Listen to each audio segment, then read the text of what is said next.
দেখি জি যাইতে পাচ্ছি তো। তাহলে ভাইয়া দেখা লাগবে না থাকতে হবে, কারণ ভাইয়া মানে ড্রাইভ থেকে ওপেন করলে কি হয় অনেক স্লো এবং অনেক কম রেজুলেশনের হয় এটা ইয়াটা। কি ভাইয়া কম রেজুলেশনের হয়? ড্রাইভ থেকে ওপেন করলে মানে ভিডিওটা ভাই ক্লিয়ার আসে না আর কি, কেন জানো, মানে হয়তো আমার নেটওয়ার্ক প্রবলেম। ডাউনলোড করে দেখলে আচ্ছা, মানে ডাউনলোড করা তো যায় এখন ভিডিও, তাই না? আমি ভাবলাম যে আমাদের নতুন ক্লাস ডাউনলোডেবল হয়েছে কিনা, এত তাড়াতাড়ি হওয়ার কথা না। ক্লাস কোড কত? ভিআইআই আর পিভি ভিআইআই দেখলেই হবে।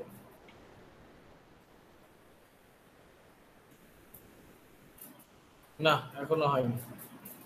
ঠিক আছে, আমরা এটি আপডেট করে দিব সময়ের সাথে সাথে। আচ্ছা, হোস্টিং কনফিগারেশন, তাই না? হোস্টিং কনফিগার করতে গেলে আগে তো আপনাকে হোস্টিং কিনতে হবে। হোস্টিং কিনে তারপরে হোস্টিং কনফিগারেশনের ক্ষেত্রে যেটি জরুরি সেটি হচ্ছে আপনার যে ডোমেইন নেম। আমি আপনাদেরকে আমার ডোমেইন প্যানেল থেকে দেখাতে পারি। ঠিক আছে, আমার ডোমেইন প্যানেল থেকেই দেখাই। আমার ডোমেইন প্যানেল নেম চিপেট একটা আছে, নেম চিপেটটা দেখি। হোস্টিং এর ব্যাপারটা ভাইয়া মানে লোকাল কোন ক্লায়েন্টের কাছ থেকে নিলে ভালো হয় না? হ্যাঁ, আমি যদি নিজে ডিরেক্টলি পারচেজ করতে না পারেন সেক্ষেত্রে আপনার কাছাকাছি যদি কোনো প্রোভাইডার থাকে তার কাছ থেকে নেওয়া ভালো। জি ভাইয়া, এতে সবথেকে ভালো নিজে কেনা। ওকে, সো আমার এখানে একটি রিনিউ এসেছে, আমি কুইকলি রিনিউ করে নিই। আমার একটি কাজও হয়ে গেল আপনাকে দেখানোর সাথে সাথে। আচ্ছা, renew 1 year single subdomain confirm order which card for renew apply. আচ্ছা, এখানে 1 ইয়ার আছে, আপাতত এটি রিনিউ করতে চাই না। উইচ কার্ড নেবেল বিফোর আমি এখানে রিনিউ করতে চাচ্ছি কি।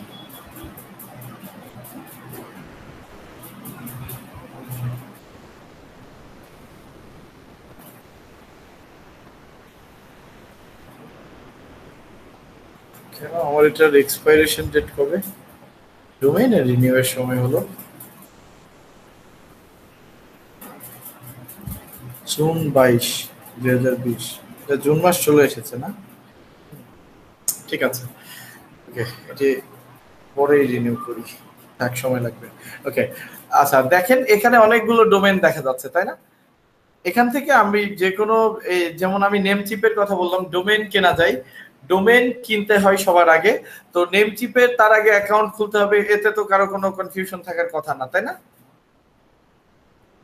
নেম চিপে সবার আগে অ্যাকাউন্ট খুলে আপনি এই যে ডোমেইনে যে ডোমেইন নেম সার্চ, এখান থেকে যদি আপনি সার্চ করেন, এই যে এখানে সে ফর এক্সাম্পল এখানে সার্চ করেন, যে কোনো একটা ডোমেইন সার্চ করি আমরা, নাফিউল nafiulbashar.com সার্চ করলাম। আমি nafiulbashar.com কিনতে পারবো কত টাকায়? $15। না, $8.8 এক বছরের জন্য। এটি অ্যাড টু কার্টে দিয়ে পে করে দিলেই হয়ে যাবে, এটুকু তো আমরা বুঝি, তাই না? জি, এটা সহজ। এরপরে যে আপনার যখন এরকম কেনা শেষ হয়ে যায়, এরপরে আমাদেরকে যেখানে যেতে হয় সেটা হচ্ছে আপনার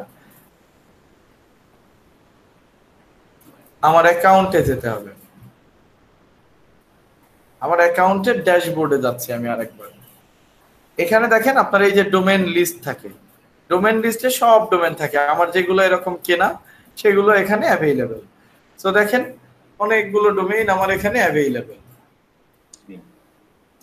এই ডোমেইন কেনার পরে ডোমেইনকে ম্যানেজ করতে হয়।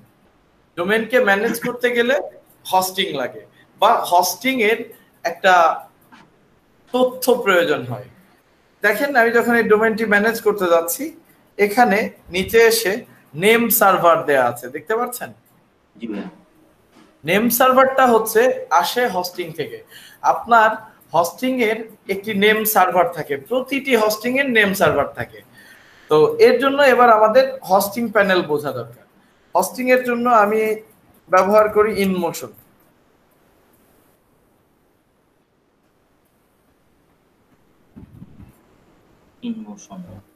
তো ইনমোশন হোস্টিং এর এখানে আপনি যদি ইনমোশন হোস্টিং এর আমি যেটা ব্যবহার করি আমারটা হচ্ছে রিসেলার প্যাক। রিসেলার প্যাক মূলত আমারটা রিসেলারের যে name server, reseller name server দিয়ে গুগল করলেই ডিএনএস এর নেম সার্ভার বলে একটি পেজ অ্যাভেলেবেল আছে এবং প্রতিটি ডোমেন প্রোভাইডারেরই এরকম আপনি যদি নেম সার্ভার দিয়ে সার্চ করেন পেয়ে যাবেন। তো এখানে দেখেন ডিএনএস নেম সার্ভার চেঞ্জেস এর ক্ষেত্রে অনেক কথা বলছে। এখানে এই যে name server for reseller, name server for reseller কি দেখেন, ns1 serverconfig.com, ns2 serverconfig.com, এই দুটি নেম সার্ভার অ্যাভেলেবেল। আর এই দুটি নেম সার্ভারের আইপি অ্যাভেলেবেল, এটি একটি আইপি, এটি আরেকটি আইপি। এই দুটি আইপি অথবা এই দুটি নাম ব্যবহার করতে হয়। তো আমরা দেখেন এখানে চাইলে ns1 যদি বলি ns1.serviceconfig.com এটা এখানে দিতে হবে। এই যে নেম সার্ভার বেসিক নেম দেখেন, এই যে নেম সার্ভারের এখানে নেমচিপ বেসিক ডোমেন, এটি থাকলে নেমচিপের একটা বেসিক ডোমেনের ক্ষেত্রে তারা সবাই একটা যত প্রোভাইডার আছে তারা তাদের নিজেদের ল্যান্ডিং এ রেখে দেয়। যেমন দেখেন এটি urbansami.com, urbansami.com, এটিতে আমি যদি যাই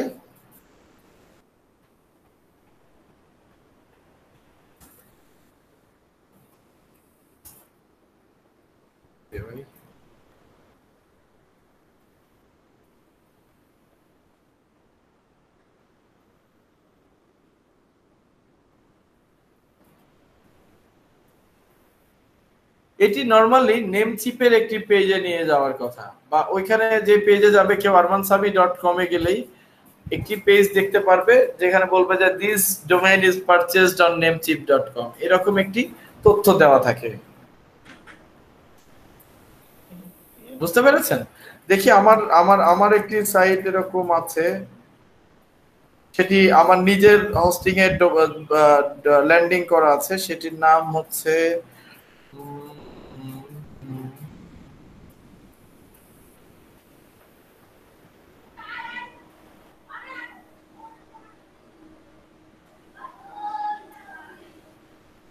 কোনটি দেখানো যায় দেখানোর মতো হচ্ছে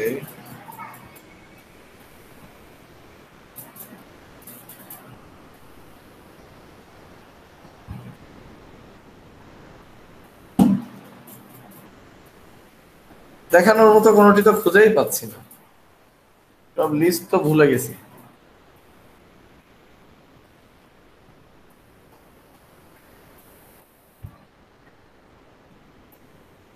অন্য প্যানেলে ঢুকতে হবে, থাক আমার এটি দেখা লাগবে না। আপনারা একটু urbansami.com এটিতে ঢোকার চেষ্টা করেন তো কি আসে, আপনাদের কিছু আসে? যাই হোক একটি পেজ আসবে যে পেজটি নেমচিপের।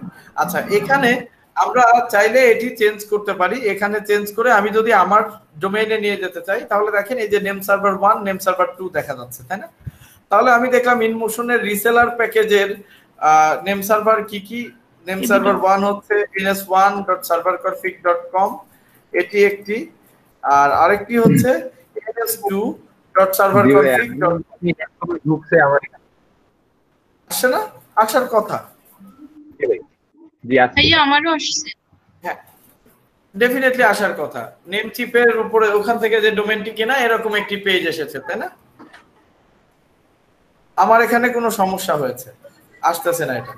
তো সেটি আমি নেমচিপে না রেখে আমার ডোমেইন বা আমি যেখান থেকে হোস্টিং কিনবো সেই হোস্টিং এর নেম সার্ভার অ্যাড করতে হবে। সবার প্রথম কাজ এটি।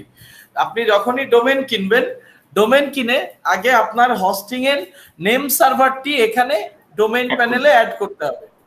এটার মানে এরকম যে আপনার মনে করেন একটি প্রতিষ্ঠান আছে, মনে করেন আপনার প্রতিষ্ঠানের নাম হচ্ছে XYZ বিজনেস।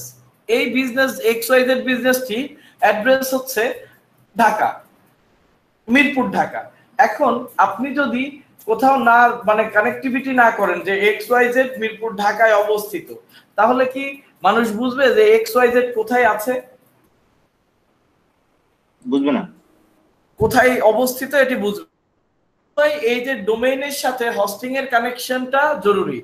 ডোমেইন হচ্ছে একটা নাম মাত্র, যেই নামটা কিন্তু একটা আইপির মতো, বা যেই নামটা একটা আইপি।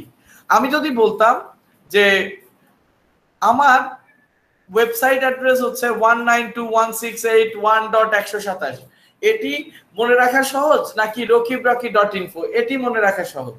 রকিবরকি.info, এটা অবশ্যই মনে রাখা সহজ। এই প্রবলেমটার কারণেই আসলে নেমটা ব্যবহার করা হয়। জি ভাইয়া।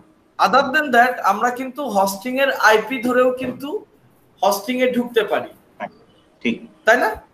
কিন্তু ওই আইপি যদি আমাকে সবাইকে দিতে হতো তাহলে সেটি মনে রাখা কষ্টকর হয়ে যেত। এজন্য আমরা ডোমেইন নেম কিনি এবং নামের সাথে আইপিটি কানেক্ট করি, আমার সার্ভারের অ্যাড্রেসটি কানেক্ট করি। এটি হচ্ছে আমার সার্ভারের অ্যাড্রেস, তাই না? এটি যখন কানেকশন হয়ে যায়, এটি সেভ করলে, আচ্ছা এটি আমি সেভ করে দিই, আমার সার্ভারেই এটিকে নিয়ে যাই, সেভ করে দিই। যদি এটিকে যদি আমি সেভ করে দিই, এখন এটি সেভ হয়ে গেল। কতক্ষণ সময় লাগবে এটিতে? 48 ঘন্টা পর্যন্ত সময় লাগতে পারে নেম সার্ভারের প্রপাগেশন কমপ্লিট হতে, ঠিক আছে? তবে ইউজুয়ালি দেখা যায় সাথে সাথেই হয়ে যায়। যখন আপনার নেম সার্ভার কমপ্লিট হয়ে গেল, তখন আপনার হোস্টিং এর সাথে এটির একটি কানেকশন তৈরি হয়ে গেল। এখন আপনি তার আগে তো হোস্টিং কিনতে হবে, তাই না? হোস্টিং প্রোভাইডার আপনাকে হোস্টিং দিয়ে দিবে, বা আপনি যখন হোস্টিং কিনবেন সে আপনাকে একটি কন্ট্রোল প্যানেল দিবে, যে কন্ট্রোল প্যানেলটি আমরা আগেই দেখেছি। যেমন আমি আমার রকিবরকি.info কন্ট্রোল প্যানেল আপনাদের দেখিয়েছিলাম, তাই না? সি প্যানেল এরকম একটি অ্যাক্সেস দিয়ে দিবে। আপনি যদি ডোমেইন হোস্টিং একই প্রোভাইডারের কাছ থেকে কিনেন তাহলে তারা আপনাকে সেটিং করে দিবে। আর এরপরেও যদি আপনারা একদম ডিরেক্টলি হোস্টিং কনফিগারেশন দেখতে চান, বা হোস্টিং কিভাবে তৈরি করে বিভিন্ন প্যাকেজ, এটার জন্য আমাকে একটু সময় দিতে হবে। আমি ভিডিও চলছে, সো ভিডিওর কারণে আমি আসলে পাসওয়ার্ডে লগ ইন করতে পারবো না। আমার পাসওয়ার্ডটি এখানে আমি দিতে পারবো না, আমার দিতে হবে, তো এটি আমি এখন পারবো না, এটি আমার একটি লিমিটেশন আছে, আমি পরে কোনো এক সময় দেখিয়ে দিব, ঠিক আছে? বাট কনফিগারেশন করে আপনি ডেফিনেটলি হোস্টিং নিজেই কিনবেন, এরকম একটি প্যানেল পাবেন। আপনি যদি সেই সাথে আপনার ডোমেইন যদি নিজে কিনেন, হোস্টিং যদি আরেকজনের কাছ থেকে কিনেন, তাহলে অবশ্যই হোস্টিং যার কাছ থেকে কিনছেন তার নেম সার্ভারটি নিয়ে নেবেন।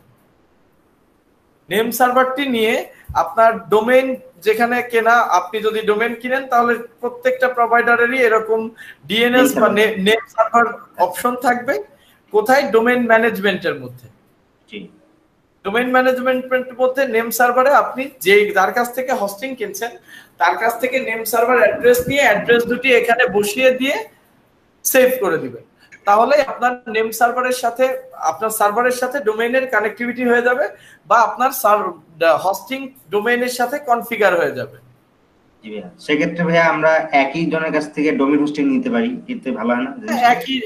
একই জনের কাছ থেকে ইভেন আপনারা চাইলে ডোমেইন হোস্টিং এর বিজনেসও করতে পারেন।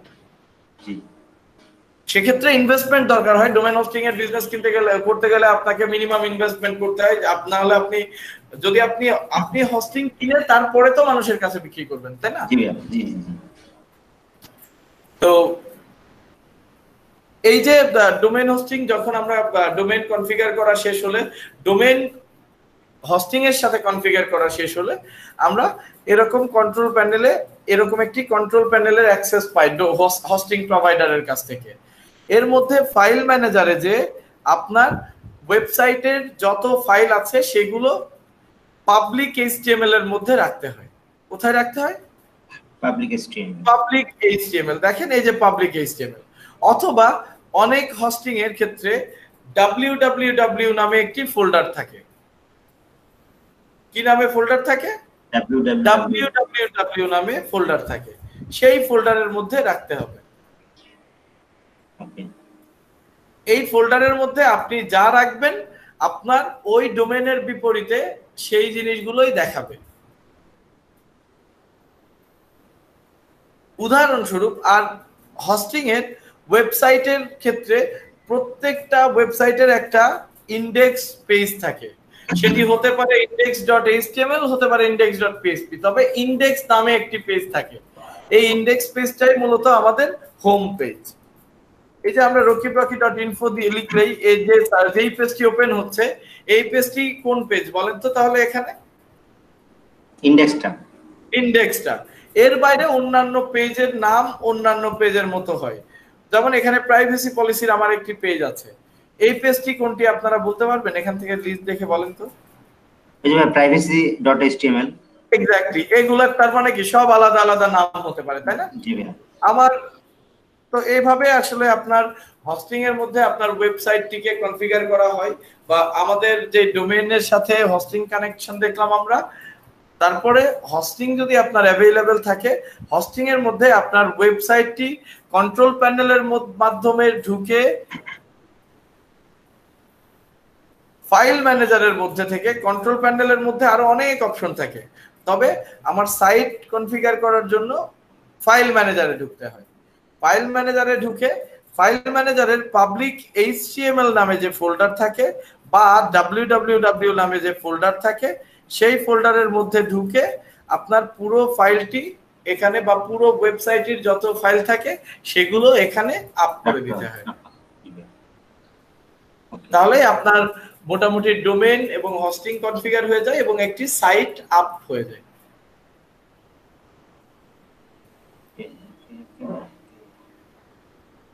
ঠিক আছে, আমাদের টপিকে এখানে এখানে আর কারো কোনো কনফিউশন আছে? বা আপনারা যদি এই অ্যাক্সেস থাকে আপনারা পারবেন না? চেষ্টা করতে পারবেন? জি ভাইয়া, চেষ্টা করতে পারবো। কনফিউশন আছে কার কার? একটু কমপ্লেক্স মনে হলো কারো আছে?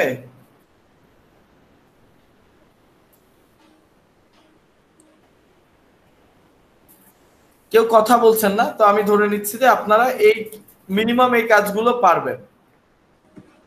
আমরা সবাই চাইলে নেমচিপে একটা অ্যাকাউন্ট খুলতে পারি, বা নেমচিপ না, নট নেসেসারি নেমচিপে খুলতে হবে, আপনার পছন্দ মতো যে কোনো একটি প্রোভাইডারে অ্যাকাউন্ট খুলে তাদের এই প্যানেলগুলো দেখতে পারেন। ঠিক আছে, ওকে। আমাদের ক্লাসের অ্যাটেন্ডেন্স কেমন এখন? 23 জন আছে ভাইয়া। নেই কে কে? এখন আসলে অ্যাটেন্ডেন্স নেওয়ার সময় হয়েছে। আপনি সহ 23 জন প্লাস। ঠিক আছে, দেখি কে কে নেই। আহাদ ভাই আছেন? আহাদ ভাই 2 বার আছেন। তো তাহলে তো 22 বার 22 বার হবে। আহাদ ভাই তো আছে, দেখা যাচ্ছে। সৌরভ ভাই আছেন? জি ভাই। রায়হান ভাই আছেন? আছে ভাই। দিগল ভাই আছেন? আব্দুল্লাহ মাহমুদ ভাই আছেন? জি ভাই আছি। তানভীর আবেদিন আসি ভাই, আসি। মাইক্রোফোন আব্দুল্লাহ মাহমুদ ভাই? জি ভাই। তানভীর আবেদিন ভাই আছেন?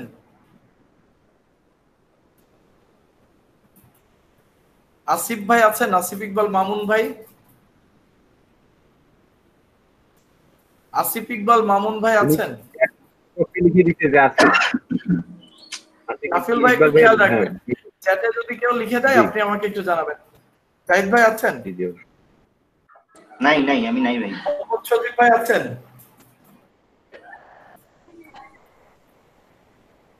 মোহাম্মদ সজীব ভাই? সজীব ভাই তো বেলাল হোসেন ভাই আছেন? নাই। আকমল হোসেন ভাই আছেন? আসি ভাই। নাফিউল ভাই আছেন? জি ভাই, মনে তো আচ্ছা, মনে হলেই চলবে। কঙ্কন ভাই আছেন? আসি ভাই। রিপা আপু আছেন? আপনি অনেক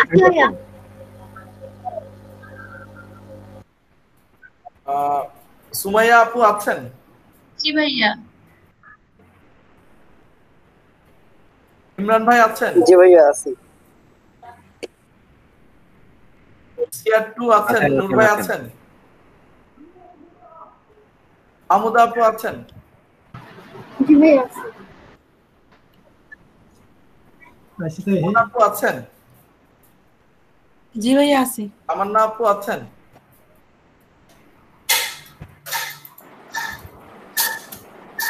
শাহিন রেজা ভাই আছেন?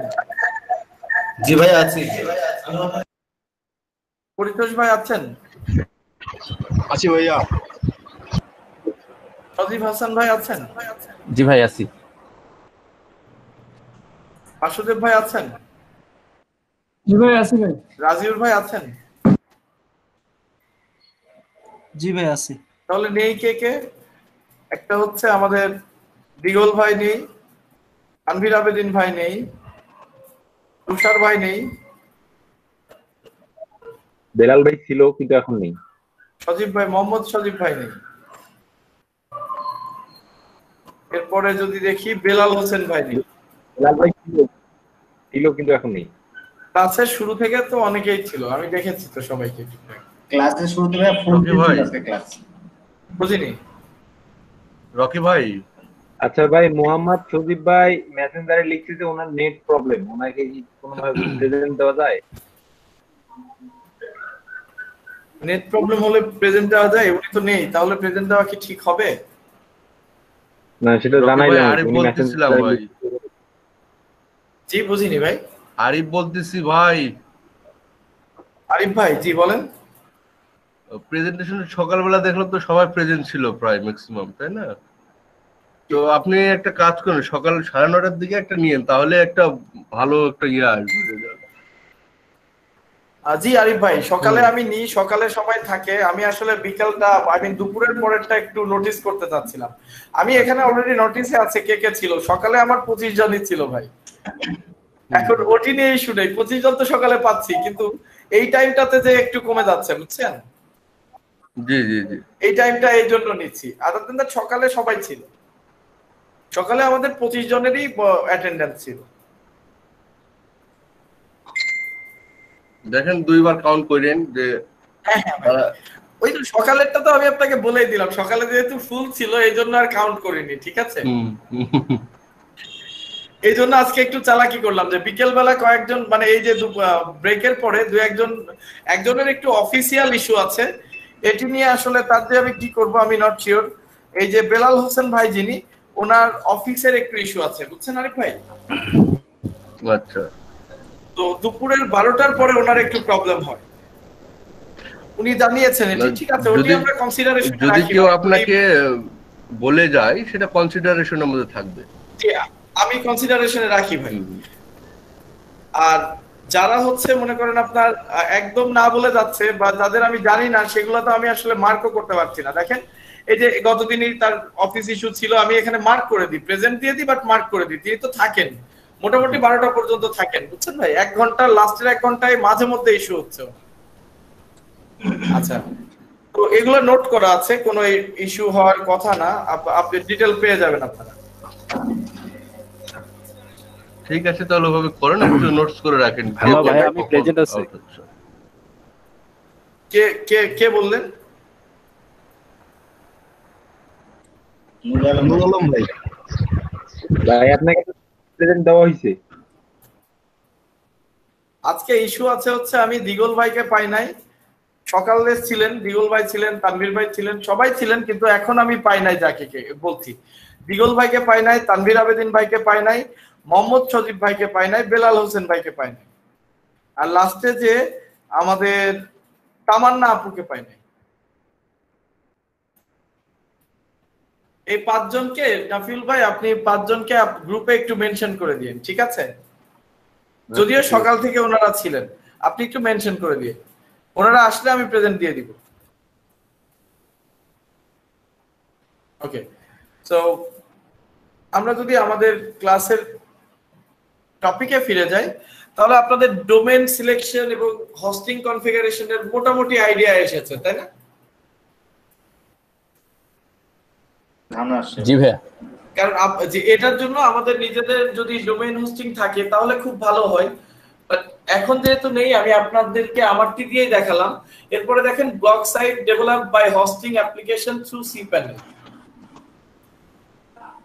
এখানে আপনাদেরকে একটা অ্যাপ্লিকেশন হোস্ট cPanel এর মাধ্যমে হোস্ট করতে বলা, cPanel এর মাধ্যমে হোস্ট করে দেখানোর কথা বলা হচ্ছে, তাই না? জি। ওকে, সেক্ষেত্রে আমি একটু প্রজেক্ট অফিসের সাথে কথা বলবো যে কি কোন হোস্টিং ব্যবহার করব বা কি এই বিষয়ে আমরা একটু হেল্প নিয়ে পরে কথা বলবো, ঠিক আছে? আপাতত আমি এটি অফ রাখছি, বা আমি এটি আমার কাছেই অ্যাভেলেবেল, আমার কাছ থেকে দেখিয়ে দিতে পারবো। তারপরে আমি একটু আমাদের কোঅর্ডিনেটর স্যারদের সাথে কথা বলে জানাবো, ঠিক আছে? ওকে, এই টপিকটি আমাদের থাক। আর সি প্যানেল সম্পর্কে আমাদের একটু আইডিয়া এসেছে, যদিও আমরা সি প্যানেলের শুধু একটি অংশই দেখেছি, বাট আমরা যদি আরেকটু দেখতে চাই, যেহেতু আমার সি প্যানেলে ঢুকতে পাসওয়ার্ড এখন লাগছে না, রেকর্ডিং এর কোনো ইস্যু নেই, আমি আরেকবার সি প্যানেলটি আপনাদেরকে দেখিয়ে দিই, বা সি প্যানেল থেকে কি কি করা যায় তার একটি আইডিয়া দিয়ে দিই, ঠিক আছে? তো প্রথমেই যদি আমরা যাই, দেখেন ফাইল ম্যানেজার বলে একটি জায়গা আছে, বা ফাইল বলে একটি জায়গা আছে, ফাইলস। এখানে সকল ফাইল থাকবে, তাই না? জি। তার মধ্যে ফাইল ম্যানেজারের মধ্যে সব ফাইল পাবেন, ইমেজের মধ্যে শুধু ইমেজগুলো পাবেন। ডাইরেক্টরি প্রাইভেসির মধ্যে আপনি যদি আপনার এই যে ফাইল ম্যানেজারের কোন ডিরেক্টরিতে যদি আপনি প্রাইভেসি দিতে চান, যে পাসওয়ার্ড প্রটেক্টেড করতে চান, সেগুলো করা যায়, এটসেট্রা এটসেট্রা। আপনাদের এইগুলো সব যে দরকার হবে তা না, সবথেকে বেশি প্রয়োজন হবে হচ্ছে ফাইল ম্যানেজার। এরপরে যেটি প্রয়োজন হবে এফটিপি অ্যাকাউন্ট, কারণ আমরা যখন ওয়েবসাইট ডেভেলপ করতে দিই কাউকে, ওয়েবসাইট ডেভেলপারকে আমাদের এই হোস্টিং এর অ্যাক্সেস দিতে হয়, তাই না? অনেকেই আছে যারা ওয়েবসাইট ডেভেলপারকে পুরো সি প্যানেল অ্যাক্সেস দিয়ে দেয়, এটি আসলে অ্যাপ্রোপ্রিয়েট ব্যানার না। ওয়েবসাইট ডেভেলপারকে আসলে দেওয়া উচিত এফটিপি অ্যাকাউন্ট অ্যাক্সেস, অর্থাৎ সে শুধু ফাইল ট্রান্সফার করতে পারবে। কি ধরনের অ্যাক্সেস দেওয়া উচিত? এফটিপি অ্যাক্সেস দেওয়া উচিত। আদার দেন দ্যাট তার মধ্যে আপনার পুরো কন্ট্রোল প্যানেলে লগইনের সুবিধা থাকবে, যেটি অনেক সময় ডেভেলপারদের সাথে যদি কারো কোনো ধরনের বিজনেসের ইস্যু হয়, তখন ডেভেলপার আপনার কন্ট্রোল প্যানেল থেকে আপনার অনেক ক্ষতি করতে পারে, তাই না?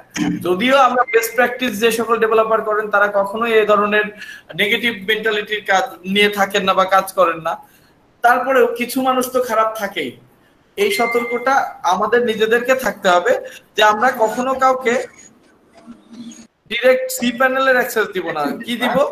এফটিপি অ্যাকাউন্টের অ্যাক্সেস। অর্থাৎ সে সাইট ডেভেলপ করবে, সাইট ডেভেলপের জন্য আমার কিছু ফাইল ট্রান্সফার করতে পারলেই হবে। এই এফটিপি অ্যাকাউন্ট দিয়ে ফাইল ট্রান্সফার করা যায়, ঠিক আছে? তো এফটিপি অ্যাকাউন্টের এখানে দেখেন অ্যাড এফটিপি অ্যাকাউন্টের এখানে আপনি ইউজার নেম দিবেন, সেই এফটিপির পাসওয়ার্ড দিবেন, এগেইন পাসওয়ার্ড দিবেন, এবং তার কোটা কতটুকু সেটিও আপনি সিলেক্ট করে দিতে পারেন যে কোটা কতটুকু। আর যদি আপনার মনে করেন বা কি বলে এটাকে, যদি আপনার ডেভেলপারকে আপনি পুরো অ্যাক্সেস দিয়ে রাখতে চান, তাহলে আপনার আনলিমিটেড অ্যাক্সেসটি দিয়ে দিতে পারেন, আপনার যা লিমিট সবটাই সে পাবে। দেখেন এখানে আমার কিছু এফটিপি করা আছে, তাই না? এরকম আমরা এফটিপি তৈরি করে নিতে পারি। তাহলে এফটিপি তৈরি করতে কি লাগে? আমার একটা লগইনের ইউজার নেম লাগে, পাসওয়ার্ড লাগে, আর কোন ডিরেক্টরিতে আপনি লগইন করতে দিচ্ছেন তাকে সেই ডিরেক্টরিটা লাগে। যেমন এই যে এখানে আমি মানে চলে এসেছেন, বুঝিনি। তামান্না আপু, বেলাল হোসেন ভাই, তানভীর আবেদিন ভাই, ওনারা ইতিমধ্যেই চলে এসেছেন ক্লাসে। ওকে, দেরি হলো কেন? নাকি কোনো ইস্যু আছে? ভাইয়া একটু কাজ ছিল তো, ওই জন্য একটু দেরি হয়ে গেল। ওকে, জি ভাই, নেটের একটু সমস্যা ছিল তো জয়েন করার চেষ্টা করতেছিলাম না। ভাই আমার নেটের প্রবলেম ছিল। তামান্না আপু কি ইস্যু ছিল আপু? 10 মিনিট থাকতে পারি না। ব্রেকের পর ঢুকেছিলাম, আমার মাঝখানে একটু ইস্যুর কারণে বের হয়ে যেতে হচ্ছে। আচ্ছা আচ্ছা, ঠিক আছে। মানে ঠিক যে সময় নাম প্রেজেন্ট করতেছিলেন ওই সময়ই মানে তার আগে বের হয়ে আচ্ছা, গেছে। ঠিক আছে, কোনো ইস্যু নেই। আচ্ছা, এরপরে বেলাল হোসেন ভাই এসেছেন না, মোহাম্মদ সজীব ভাই এসেছেন? জি ভাই আসছি। বুঝিনি। আসছি ভাইয়া, নেটের প্রবলেম ছিল, নেট চলে গেছিল। তানভীর আবেদিন ভাই এসেছেন? জি ভাই, উনি এখন অ্যাক্টিভ আছে দেখলাম। দিগল ভাই, জি ভাই আসি আমি। দিগল ভাইকে খুঁজে পাওয়া যায় না? জি, তানভীর আবেদিন ভাই আমি প্রেজেন্ট দিয়ে দিয়েছি। দিগল ভাইকে খুঁজে পাওয়া যায়নি? না, ওনাকে পাওয়া যায়নি, খালি ওনার নামও মেনশন করে দিছি, বাট ওনার কোনো খোঁজ নাই আর কি। ওকে, তাহলে উনি মনে হয় নেটের ইস্যুতে আছেন। ঠিক আছে, দেখলেই নক করবেন, হোপফুলি উনি আবার জয়েন করবেন। ঠিক আছে, তাহলে আমরা যদি এফটিপি তৈরি করতে যাই, একটা ইউজার নেম তৈরি করতে হয়, পাসওয়ার্ড দিতে হয় এবং ডিরেক্টরি, কোন ডিরেক্টরি অ্যাক্সেস দিতে যাচ্ছেন সেই ডিরেক্টরিটি বলে দিতে হয়, তাই না? তো আমি যখন আমাদের ওই পাবলিক এইচটিএমএল বা হোম অ্যাক্সেস দিতে যাচ্ছি সেটার জন্য ভাই একটু থামাবো, ডিরেক্টরি মানে আসলে কি? তাহলে ডাটা স্পেসটা মানে ডিস্ক স্পেসটা? না, যে ডিস্ক স্পেসটা আমাদের ওই যে শুরুতেই দেখলাম না যে পাবলিক এইচটিএমএল, ওইখানে যেই অপশন গুলো ওখানে ছিল, বিভিন্ন ডিরেক্টরি ছিল না? আমি ব্যাক করে দেখাই দিয়ে জাস্ট ক্রিয়েট এফটিপি দিলে, কোটা সিলেক্ট করে ক্রিয়েট এফটিপি দিলেই এফটিপি তৈরি হয়ে যাবে। এটুকু মনে রাখি। আর ডিরেক্টরি হচ্ছে এই যে এটি আমার হোম, দেখেছেন? জি। আমার হোমে যাওয়ার অ্যাড্রেস কি? rockibrocky.info/rockib#।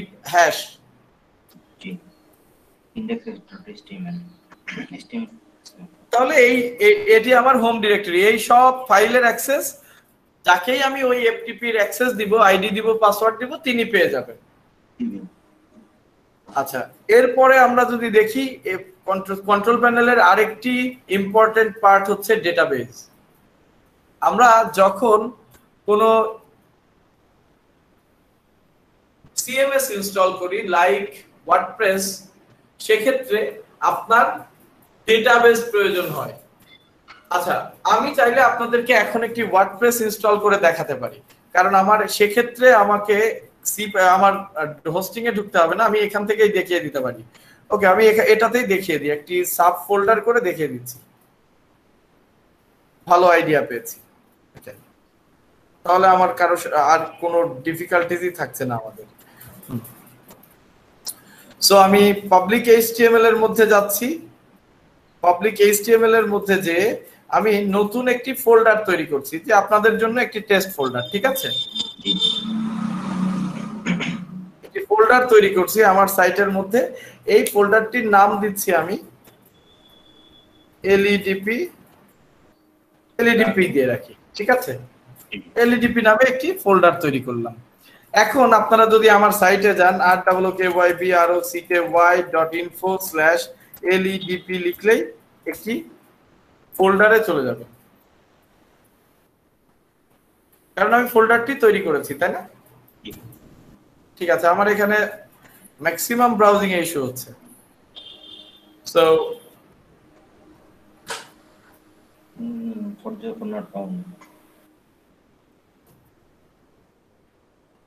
চলে এসেছে, তাই না? আমি ওইখানে এলইডিপি বড় হাতের লিখেছিলাম এবং ইউআরএল কেস সেনসিটিভ আমার। ঠিক আছে, সো ফোল্ডারের নেমিং এর ক্ষেত্রে যেহেতু আমরা জানি যে আমাদের সবার ইউআরএল ছোট হাতের লেখা হয়, আমাদের ফোল্ডার গুলো ছোট হাতের দিতে হবে। এটি আমার একটি ভুল ছিল, আমি সংশোধন করে নিলাম।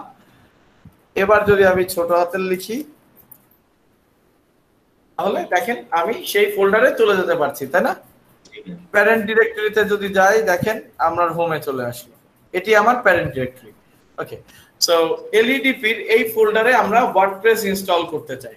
সেক্ষেত্রে আমাদেরকে আগে ওয়ার্ডপ্রেস wordpress.com এ আপনারা ফ্রি সাইট করেছিলেন, তাই না? কিন্তু এখন wordpress.org এ চলে যেতে হবে যদি আপনি ওয়ার্ডপ্রেস ডাউনলোড করতে চান। এখানে যে গেট ওয়ার্ডপ্রেস ডাউনলোড করতে হবে, এখানে গেট ওয়ার্ডপ্রেস দিয়ে একদম লেটেস্ট ভার্সনটি আমরা ডাউনলোড করে নিব। দেখেন আমার এটি আমি ডাউনলোড করি, ডেস্কটপে ডাউনলোড করি, ডাউনলোড শুরু হয়ে গেল। সো এটি 12 মেগাবাইট মাত্র, সো আমার খুব বেশি সময় লাগার কথা না, খুব দ্রুতই এটি ডাউনলোড হয়ে যাবে। আমার প্রথমেই যেটি করতে হবে, এটি ডাউনলোড করে নিয়ে জিপ ফাইলই আমি একবারে আমার সার্ভারে আপ করে নিব। আমি চাই না যে এখানকার কোনো ফাইলের ইস্যু হোক।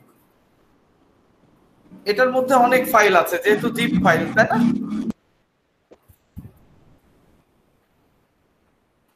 এই পুরো ওয়ার্ডপ্রেসের যে সেটআপ ফাইল, এর মধ্যে অনেক ফাইল আছে। এই জন্য আমরা এটি ডাউনলোড করে সরাসরি সার্ভারে নিয়ে চলে যাব। ঠিক আছে, তাহলে দেখেন আমার যে এই যে ডিরেক্টরিটা, আমি এখন কোন ডিরেক্টরিতে আছি বলেন তো দেখি কেউ? html/ledp এটাতে মানে ওই যে আমরা যে পাবলিক HTML এর মধ্যে যেই ফোল্ডারটি করেছিলাম সেই ফোল্ডারটি, তাই না? জি ভাইয়া। আমি সেই ফোল্ডারটির মধ্যে আছি, এখানে আমি আপলোড দিব। কি আপলোড দিব? আমাদের ওয়ার্ডপ্রেস, তাই না? সো আমাদের ওয়ার্ডপ্রেস কি আপলোড শেষ হয়েছে, ডাউনলোড শেষ হয়েছে? এখনো হয়নি। Few second. কোথায় ফিউ সেকেন্ড? ডাউনলোড অলমোস্ট হয়ে গেছে। ওকে, এখন হয়ে গেল, তাই না? এটি কোথায় রেখেছিলাম মনে আছে আপনাদের? ডেস্কটপে। ডেস্কটপে। তাহলে আমার ওয়ার্ডপ্রেস ডাউনলোড শেষ, এই পেজের আর কোনো কাজ নেই, কেটে দিলাম। এটি আমার পেজের যেই কি বলে এটাকে, ফ্রন্ট এন্ড, এটি থাক, আমাদের দরকার হবে।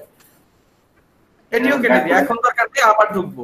তাহলে আমি কি করলাম, আমি আরেকবার প্রথম থেকে যাই। আমি প্রথমে একটি ফোল্ডার তৈরি করলাম আপনাদের দেখানোর জন্য।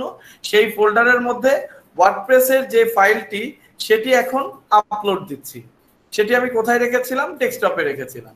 ডেস্কটপ থেকে ওয়ার্ডপ্রেস, এই যে ওয়ার্ডপ্রেস 5.4.zip ফোল্ডারটি আমি আপলোড দিচ্ছি।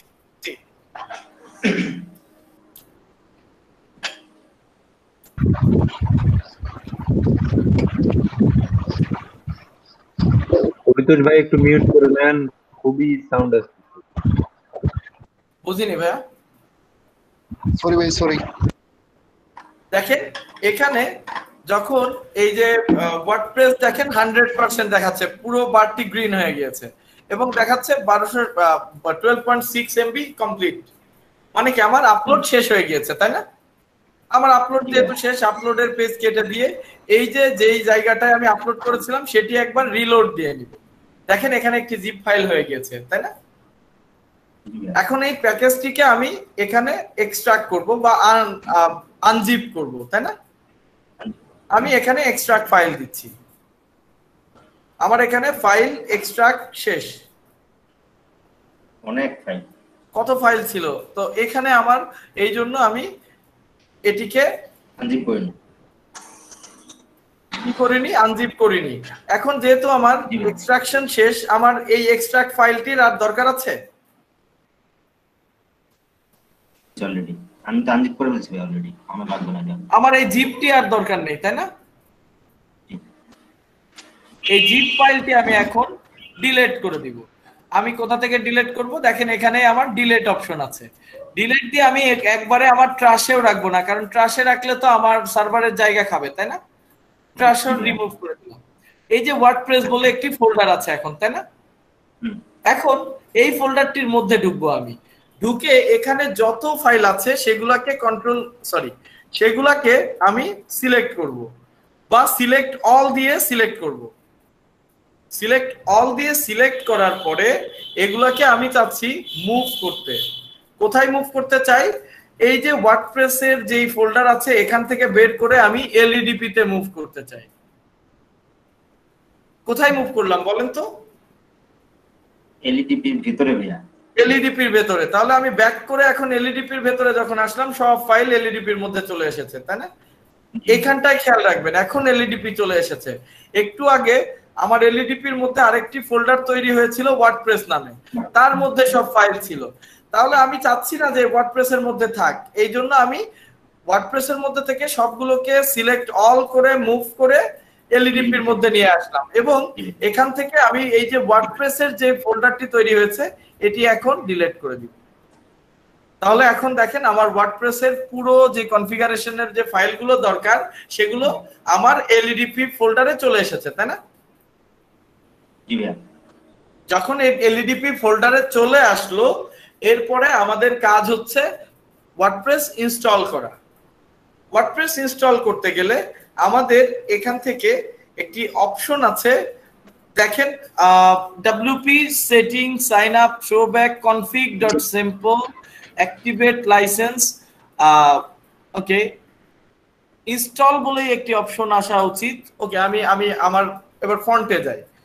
আমি এখন ফন্ট এন্ড থেকে ইনস্টলেশন করতে হয়, ওয়ার্ডপ্রেস ইনস্টল করতে হয় আপনার ফন্ট এন্ড থেকে। এলইডিপি তাই তো? এই ফোল্ডারে ছিল না? আমি এখন এই ফোল্ডারে একটু ঢুকে দেখি কি হয়। দেখেন সেটআপ কনফিগ নামে একটি সেটআপ চলে এসেছে এখন, খেয়াল করেছেন? ঠিক। তার মানে কি আপনার এখন এই ওয়ার্ডপ্রেস এর ইনস্টলেশন শুরু হচ্ছে। তবে ওয়ার্ডপ্রেস ইনস্টল করার আগে আরেকটি কাজ করতে হয়, সেটি হচ্ছে আমার কন্ট্রোল প্যানেল থেকে ওই যে বললাম ডেটাবেজ, একটি ডেটাবেজ তৈরি করে দিতে হয়, কারণ ওয়ার্ডপ্রেসের ডেটাবেজের প্রয়োজন হয়। তো ঠিক আছে, আমরা এখানে একটি আচ্ছা আমরা ওয়ার্ডপ্রেসে আগে যাই, দেখি যে আমাদের আসলে ডেটাবেজ লাগে কিনা। যদি লাগে তখন এসে তৈরি করে যাব, ঠিক আছে? তো এখানে দেখছি যে এখানে প্রথমেই কি আছে, আমার ল্যাঙ্গুয়েজ চুজ করার সুযোগ আছে। আপনি চাইলে বাংলাও সিলেক্ট করতে পারেন, তাই না? বাংলায় দিলে কি হবে, পুরো ওয়ার্ডপ্রেসটি ইনস্টল হবে বাংলায়, আপনি সবকিছু বাংলায় দেখতে পারবেন। তখন বলবে এখানে সেটিং করুন, এখানে পোস্ট করুন, এরকম আসবে। তো আমার দরকার নেই, আমি ইউনাইটেড স্টেট ল্যাঙ্গুয়েজটি সিলেক্ট করছি, ইংলিশ ইউনাইটেড স্টেট সিলেক্ট করে সামনে যাচ্ছি, কন্টিনিউ করছি।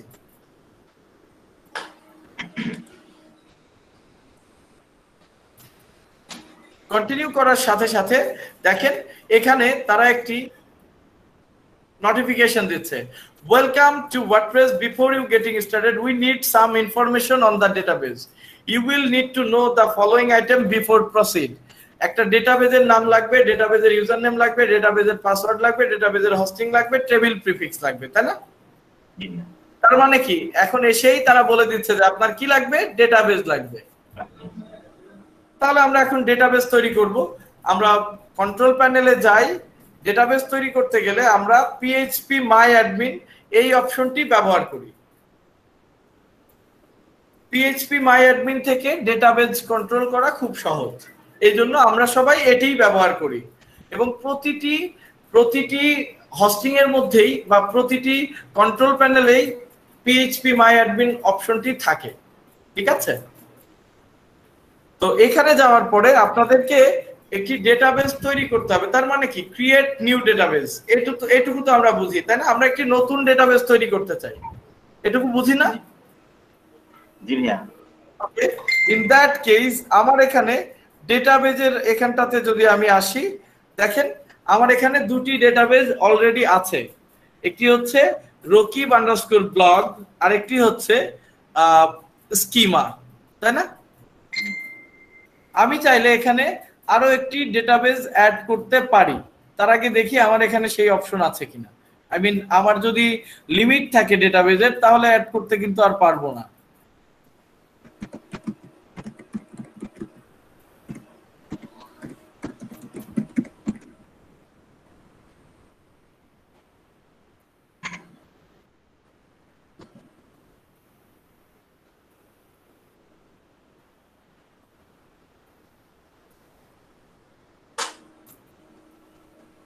তো আমার এখানে আমি নতুন ডেটাবেজের অপশন পাচ্ছি না, আমি নট শিওর কেন নেই, কারণ আমার এখানে আরো ডেটাবেস তৈরি করার অপশন থাকা উচিত। লিমিট থাকার কথা নাকি ভাই, কোনো দুইটা বেশি করতে পারবে? অবশ্যই অবশ্যই অবশ্যই লিমিট করে দেয়।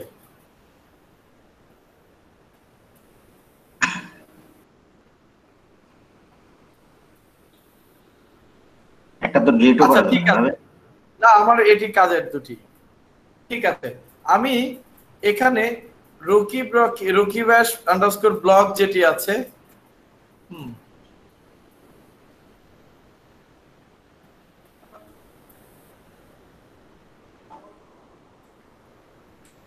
আমি এটি ব্যবহার করতে পারছি না, এটি ব্যবহার করা কোনোভাবেই সম্ভব না, তাহলে আমার ডেটাবেজের সমস্যা হয়ে যাবে।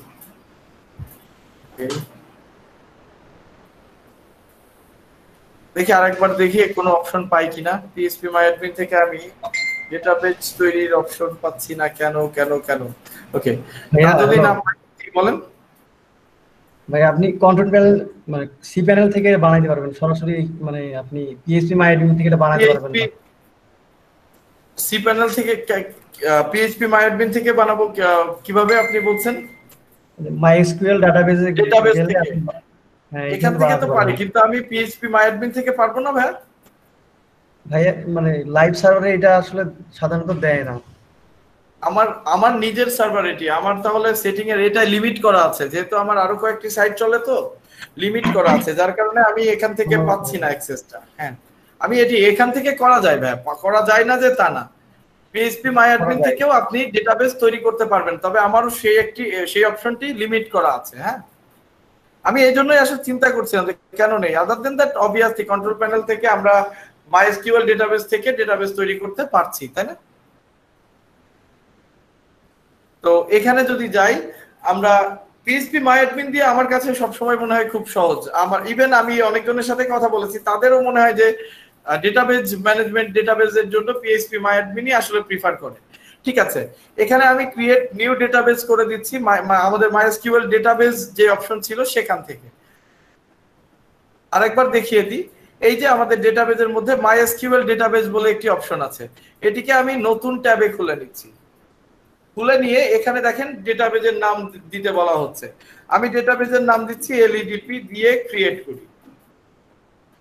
জাস্ট একটি নাম দিয়ে ক্রিয়েট বাটনটি প্রেস করলেই ক্রিয়েট হয়ে যাচ্ছে।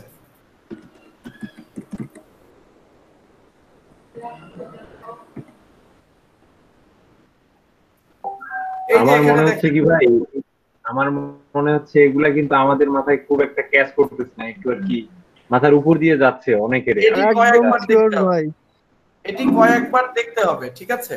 আমি তো একদম এর জন্য আস্তে আস্তে যাচ্ছি এবং আপনাদের যাতে মনে থাকে সেরকম ভাবেই যাচ্ছি কিন্তু। আর এটি আপনারা যখন না করবেন, যতদিন না করবেন ততদিন তো আসলে হবে না। আর আপনাদের কন্টেন্টের মধ্যেই আছে, এই জন্য আমি স্কিপ করে যেতে চাই না, কারণ এটি একটি ইম্পর্টেন্ট কাজ। তো দেখেন, আপনি যখন এই যে আমরা যখন এলইডিপি আমার যে ডেটাবেসটির কথা বলছি, এলইডিপির এই ডেটাবেজে যখন আমি যাচ্ছি, এলইডিপির এই ডেটাবেসটি আমি যখন সিলেক্ট করছি, দেখেন এখান থেকে মডিফাই করা যায়, রিপেয়ার করা যায়।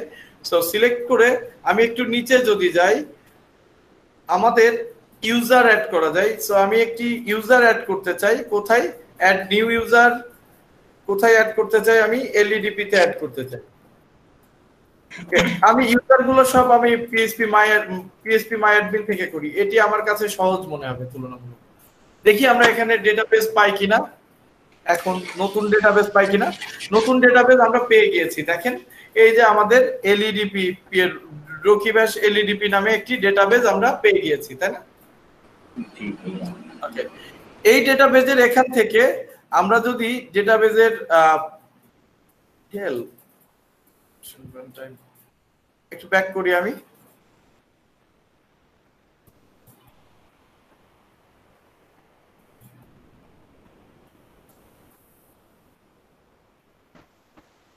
আমার ইউজারের অপশনও তো নেই এখানে, কি অদ্ভুত কথা। আমি সরি অ্যাবাউট দ্যাট, আমার এখানে বেশ কিছু লিমিটেশন আছে, আমি নোটিস করিনি আগে। ওকে, সেক্ষেত্রে আমার আবার সেই আমার মাইএসকিউএল ডেটাবেস প্যানেলেই যেতে হচ্ছে। আমি সরি, মাইএসকিউএল ডেটাবেস প্যানেল থেকে আমার ডেটাবেজের একটি ইউজার নেম আমরা এখন তৈরি করতে চাই। এখান থেকে আপনার ডেটাবেজের যে অপশন দেখতে পাচ্ছেন, এখানে আমরা এই ডেটাবেসটিতে একটি ইউজার অ্যাড করতে চাই।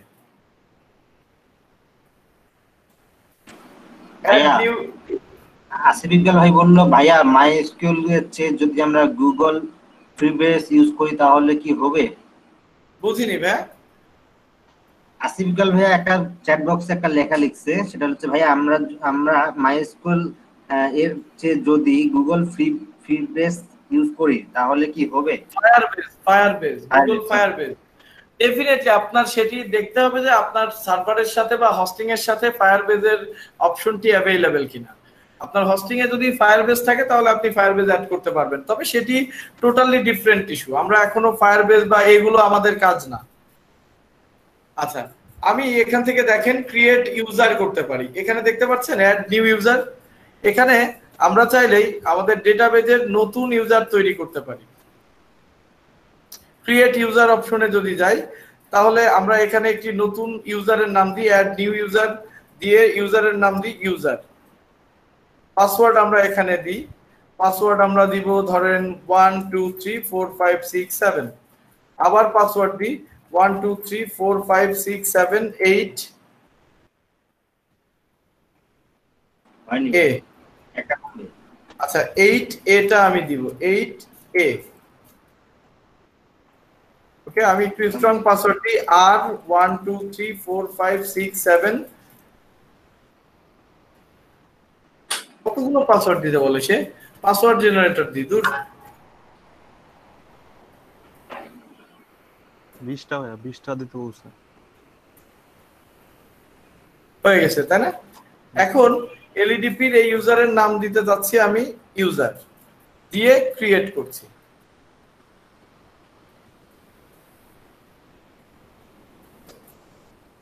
আমার এখানে একটি নতুন ইউজার তৈরি হলো। এখন এই ইউজারকে আমরা ডেটাবেজে সেট করতে হবে। একটি ইউজার তৈরি করার পরে এখন আপনি যখন দেখেন এই যে এখানে যখন যাবেন আপনি দেখেন ইউজার গুলো খুঁজে পাবেন, দেখেছেন? আমার আগে আরআরবি নামে একটি ইউজার ছিল, এখন আরেকটি ইউজার হলো ইউজার। আর এটি আমি কোথায় ব্যবহার করতে যাচ্ছি? এলইডিপি তে অ্যাড করে দিলাম। এই যে ইউজার সে কি করতে পারবে? অল প্রিভিলেজ, আমি সব প্রিভিলেজ দিয়ে তাকে চেঞ্জ করে দিলাম। তাহলে দেখেন আমার একটা ইউজার এলইডিপি যে ডেটাবেস সেখানে অ্যাড হয়ে গেল, তাই না? এখন আমি ওয়ার্ডপ্রেসের সামনে যাওয়ার জন্য রেডি। Let's go. একটি ডেটাবেজে আমার ডেটাবেস তৈরি করা হলো, একটি ইউজার তৈরি করা হলো, ইউজারকে ডেটাবেজের সাথে কানেক্ট করা হলো।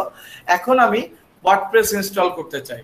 ওয়ার্ডপ্রেসের আমার ডেটাবেজের নাম কি ছিল মনে আছে আপনাদের?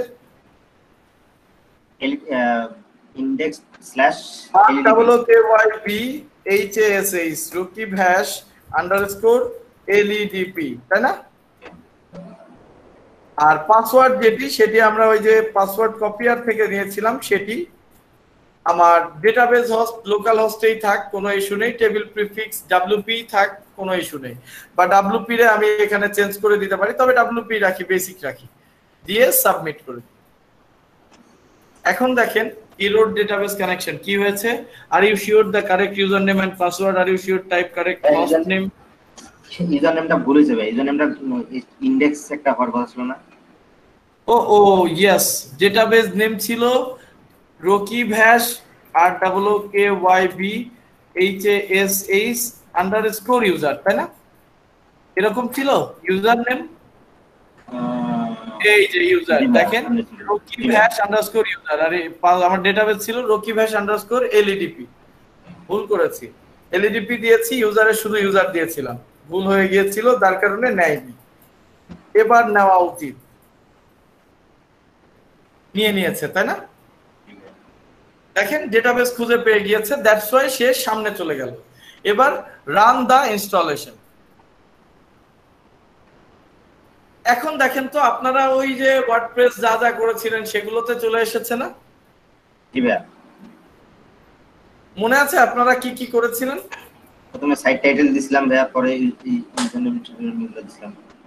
আমি একটু 1 মিনিটে আপনাদের জন্য একটি পাসওয়ার্ড তৈরি সেভ করে রাখি। আপনাদের LEDP WP এটি ডেটাবেজের পাসওয়ার্ডটা একটু সেভ করি,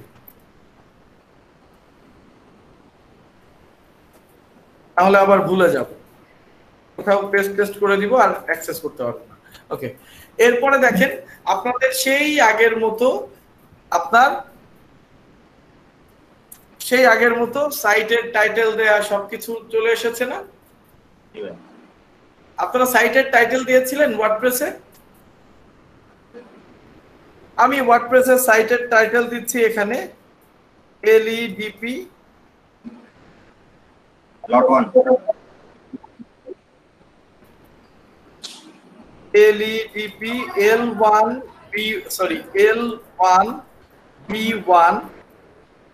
L1B1 blog, ঠিক আছে? এটি আমাদের সাইট টাইটেল।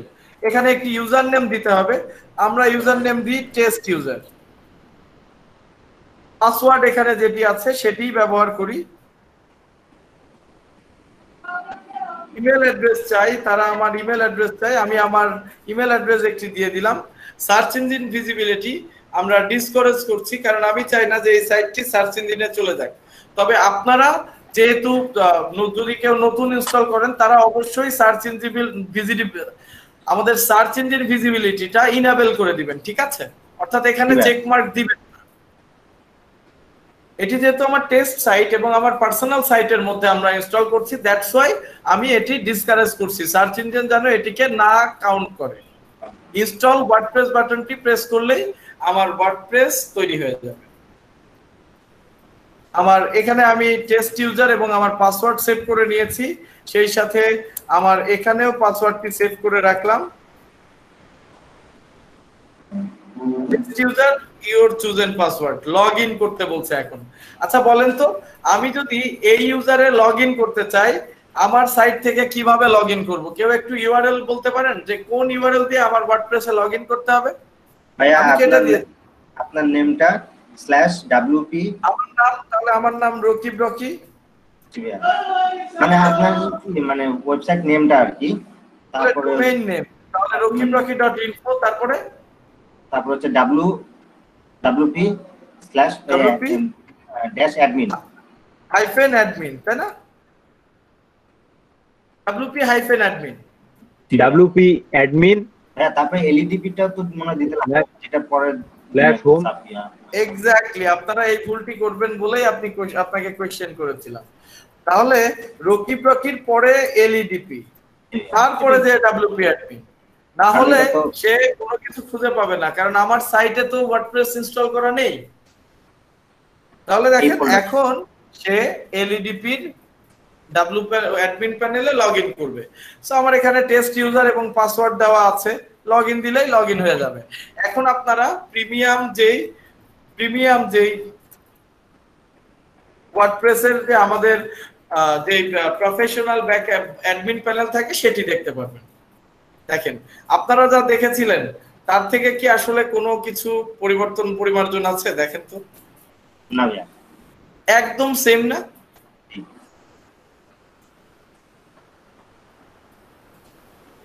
একদম সেম। এখন আমি যদি এই কি ধরনের সাইট তৈরি হয়েছে সেটি দেখতে চাই, কিভাবে দেখবো বলেন তো?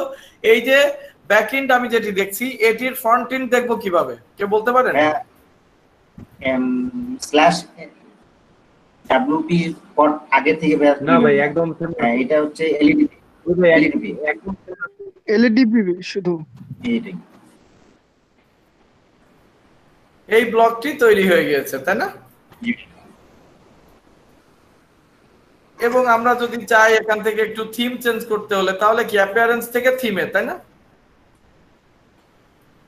এখানে আপনারা চাইলে দেখেন অনেক থিম এখানে অ্যাভেলেবেল। এখান থেকে তিনটা বেসিক থিম, এই তিনটা সব ওয়ার্ডপ্রেসে থাকে।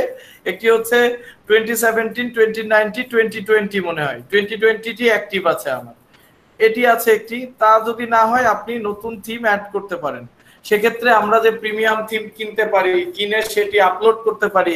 অথবা দেখেন, ওই যে আপনারা যেরকম থিম পেয়েছেন, আমি এখন সেরকম আবার থিমের অপশন পাচ্ছি না। আমি থিমের মধ্যে যে আমি ফ্রি থিম খুঁজতে চাই, ফিচার্ড, পপুলার, ফিচার্ড, এখানে সবই ফিচার্ড, ফিল্টার, এখানে দিয়ে blog, e commerce etcetera etcetera. তো আমি একটি ই কমার্সের একটি থিম নিতে চাই, ঠিক আছে? অ্যাপ্লাই দিই, ই কমার্সের কোনো থিম আছে নাকি দেখি। একটি ই কমার্সের থিম যদি আমি দিতে চাই, অনেকগুলোই দেখা যাচ্ছে। আমি একদম ই কমার্সের মতো দেখতে একটি থিম ইনস্টল করে দিতে চাই। এই যে বাম পাশেরটা, জুতারটা। এক মিনিট, আমাদের কেউ একজন লগ ইন করার চেষ্টা করছে। সোহেলা মমতাজ, কে এটি? শিলা মমতাজ না? জি ভাইয়া, শিলা কি তখন যে চেষ্টা করছিল, তখন যে নামটা মেনশন করলেন, এর আগেও চেষ্টা করছিল ভাইয়া।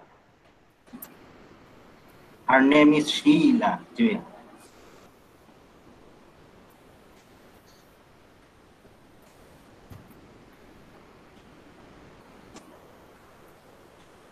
শিলা মমতাজকে ক্যাপচার দিয়ে দিয়েছি এবং তাকে ডিনাই করে দিব। ঠিক আছে,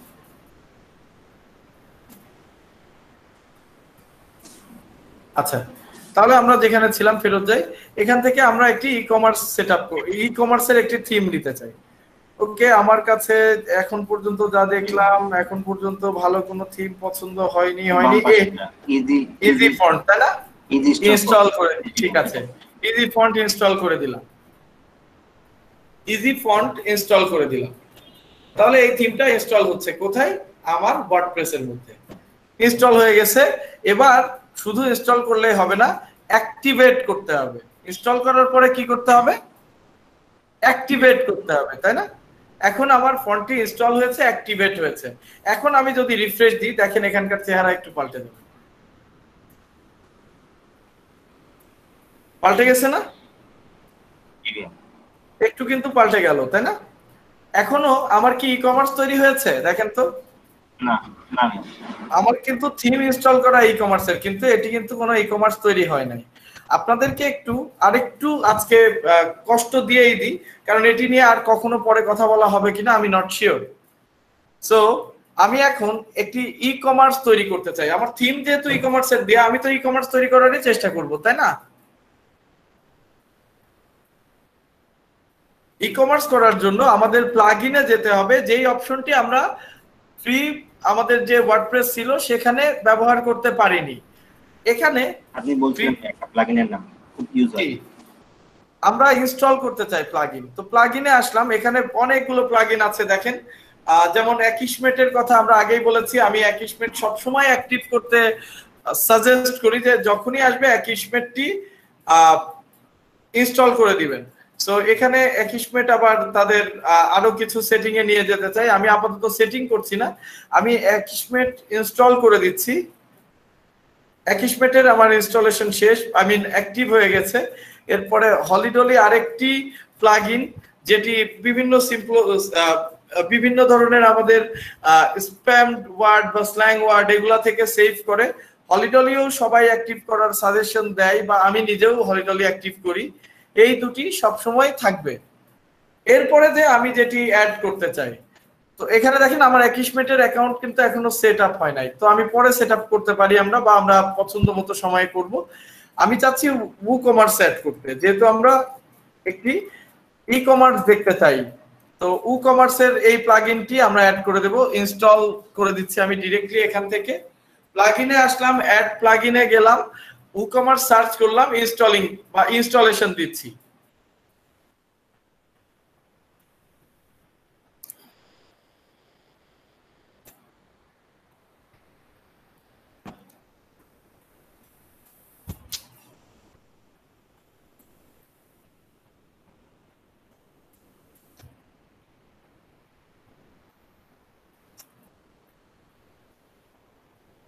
ইনস্টলেশন চলছে, একটু সময় নিচ্ছে।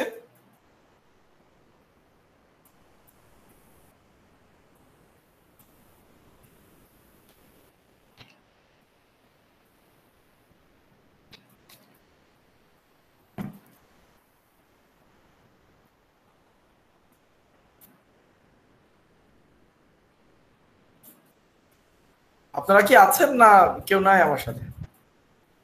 অবশ্যই ভাই আছি। আমি ভাবলাম কি আবার হচ্ছে সবাই দৌড় দিলেন নাকি এগুলা দেখে। না ভাই, ইনস্টল করা দেখতেছি। তবে ভাই মাথার উপর দিয়ে গেছে ভাই অলরেডি ভাই, আরো দেখতে লাগবে ভিডিওটা ফর শিওর। ভিডিও আরো দেখা লাগবে ফর শিওর, টিউটোরিয়াল দেখতে লাগবে, ইউটিউবে যাইতে লাগবে, অনেক থাকতে লাগবে এটা নিয়ে। এত ইজি না ব্যাপারটা, এত কঠিনও না। আপনারা কঠিন করে দেখছেন বলে কঠিন মনে হচ্ছে। ফার্স্ট টাইম তো ভাইয়া, তবে আমাদের মনে হচ্ছে বোঝা যাচ্ছে অনেকটা মাথার উপর দিয়ে যাচ্ছে। কি কি মাথার উপর দিয়ে গেছে আরেকবার বলুন। আচ্ছা আমি শুনে নি যে আপনাদের কি কি মাথার উপর দিয়ে গেল, তারপরে বাকিটা কন্টিনিউ। এটা তুমি গেছে ভাই অ্যাকাউন্ট মানে আমরা একটু দেখে আসি। প্রবলেম ভাইয়া যে কোনটার পরে কোনটা গেল আমি সাথে মনে হয় অতিথি আছেন, আমি একটু দেখে আসি। আসসালামু আলাইকুম ম্যাম, আপনার পরিচয়টি যদি দিতেন। সোহেলা মুমতাজ ম্যাম, আপনার পরিচয়টি যদি আমাদের সাথে শেয়ার করতেন। ভাই আমি লিভ করছি ভাই, চলে গেছে।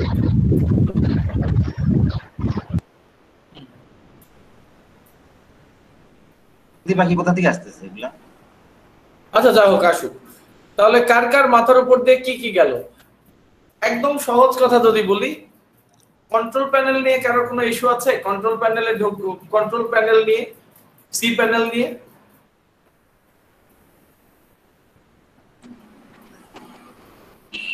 এই যে সি প্যানেল, cPanel কিভাবে কোথায় পাবেন কিভাবে পাবেন আপনি একটি হোস্টিং কিনলেই আপনার হোস্টিং প্রোভাইডার আপনাকে cPanel দিবে cPanel এ ঢোকার নিয়ম কি আপনার ডোমেইনের সাথে যদি হোস্টিং কানেক্টেড থাকে তাহলে ডোমেইনের শেষে স্ল্যাশ দিয়ে cPanel এটি লিখলে আপনি cPanel এ ঢুকে যাবেন cPanel এ ঢোকার অপশন পাবেন তো লগইনে আপনার অবশ্যই cPanel এর একটি ইউজার নেম থাকবে এবং পাসওয়ার্ড থাকবে এ দিয়ে লগইন করতে কি কারো কোনো সমস্যা হবে না ভাই ইউজার নেম পাসওয়ার্ড জানলে তো অবশ্যই কোনো সমস্যা হবে না এই যে আমার ইউজার নেম এবং পাসওয়ার্ড আমি দিয়ে লগইন করলাম আমার লগইন হয়ে গেল তাই না তো এই ইউজার নেম পাসওয়ার্ড তো দিবে হচ্ছে আপনার কে domain hosting hosting provider hosting company তো তার মধ্যে আমরা এখানে যে কি করলাম হোস্টিং প্রোভাইডার যখন আপনাকে cPanel দিচ্ছে আমরা এখানে ফাইল ম্যানেজারটা দেখলাম এখানে ফাইল ম্যানেজারে যে আমরা যে কোনো সাইট রাখতে চাই কোথায় পাবলিক HTML এর মধ্যে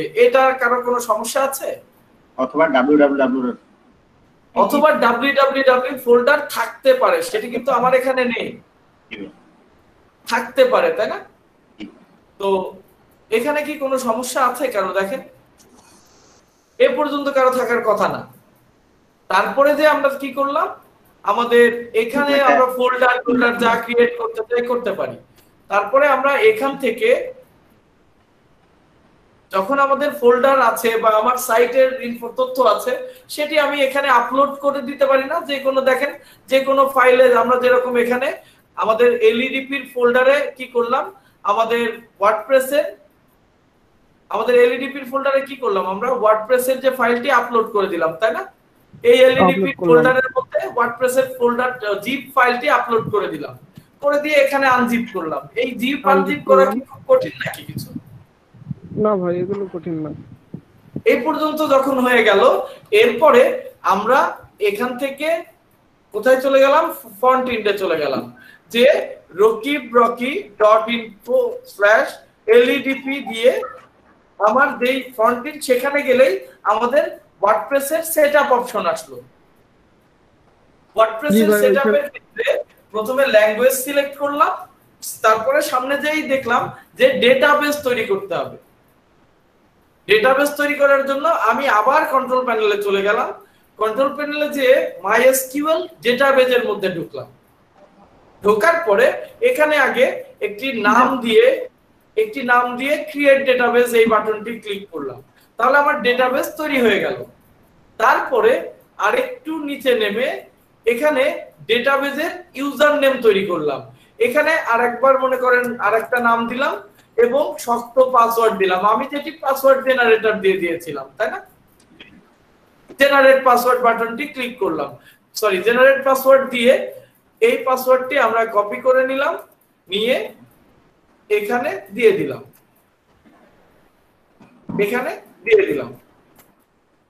ইউজার ক্রিয়েট করলাম এটি কি কঠিন কাজ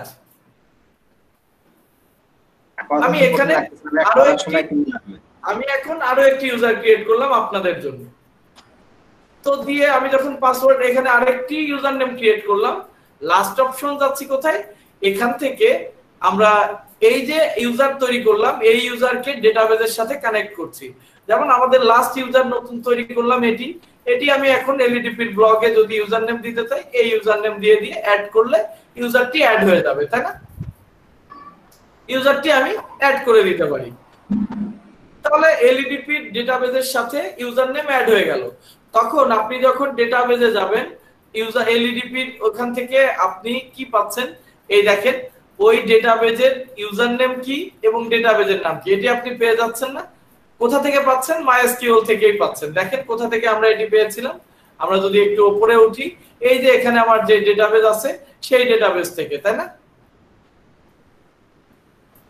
নাকি এটি বুঝতে কারো সমস্যা আছে এই পর্যন্ত না ভাইয়া তা যদি না থাকে যখন আমার ডেটাবেজের ইউজার নেম এবং পাসওয়ার্ড আমি পেয়ে যাচ্ছি ডেটাবেজের ইউজার নেম এবং পাসওয়ার্ড আমি পেয়ে যাচ্ছি তখন আমরা আমাদের ওয়ার্ডপ্রেসের ফ্রন্ট এন্ডে গেলাম সেই ডেটাবেজের ইউজার নেম ডেটাবেজের নাম দিলাম ডেটাবেজের ইউজার নেম দিলাম সেই ডেটাবেজের ইউজার নেম যেটি সিলেক্ট করেছিলাম সেটির যে পাসওয়ার্ড সিলেক্ট করেছিলাম সেই পাসওয়ার্ড দিলাম দিয়ে আমরা সামনে চলে গেলাম সামনে যাওয়ার পরেই তো আমাদের আসলো কি টাইটেল দিতে, সাইটের টাইটেল কি হবে সেটি দিতে বলবো। সাইটের টাইটেল দিলাম এবং সেই ইন্টারফেসটি আমাদের পুরনো ব্লগের মতো সেম বা ফ্রি ব্লগের মতো সেম, সেটিতে চুজ করে দিয়ে আমরা যখনই কন্টিনিউ করলাম তখনই আমাদের একদম ব্যাক এন্ড চলে আসলো, তাই না? যে ব্যাক এন্ড হচ্ছে আমাদের এরকম, আমি অন্যগুলো কেটে দিই, যে ব্যাক এন্ড আমাদের এরকম, এই অপশন চলে আসলো। তাহলে এখানে আপনারা কঠিন কেন মনে হলো বলেন তো? অনেক সময় ধরে দেখছেন এই জন্য, বা আপনারা নিজেরা আগেই মন থেকে ভয় সেট আপ করেছেন যে হাই এটা তো কঠিন কাজ। এটা অ্যাকচুয়ালি খুবই সহজ কাজ, ঠিক আছে? আমি আপনাদেরকে দেখি টেস্ট করার জন্য কোনো কিছু দিতে পারি কিনা, ট্রাই করব যে আপনারা একটু টেস্টিং করবেন সবাই, ঠিক আছে? তারপরে আমরা এখানে কি করলাম, যেই ব্যাক প্যানেল আসলো এখান থেকে আমরা তো থিম সবাই চেঞ্জ করতে পারি না? এখানে এমন কেউ আছেন যিনি থিম চেঞ্জ করতে পারেন না ওয়ার্ডপ্রেসে? না ভাইয়া, মনে হয় না। কেউ থাকলে একটু বলবেন।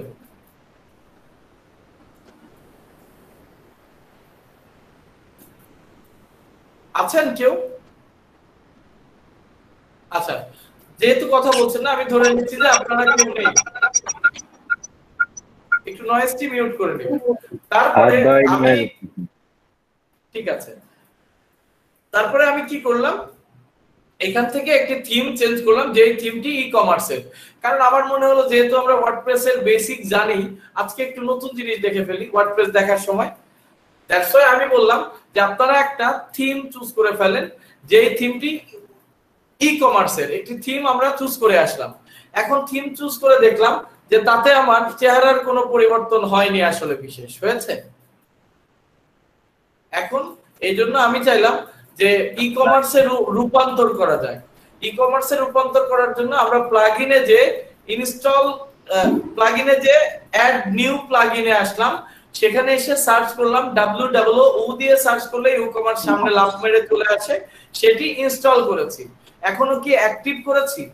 না, জাস্ট এখন এটি অ্যাক্টিভ বাটনটি প্রেস করব।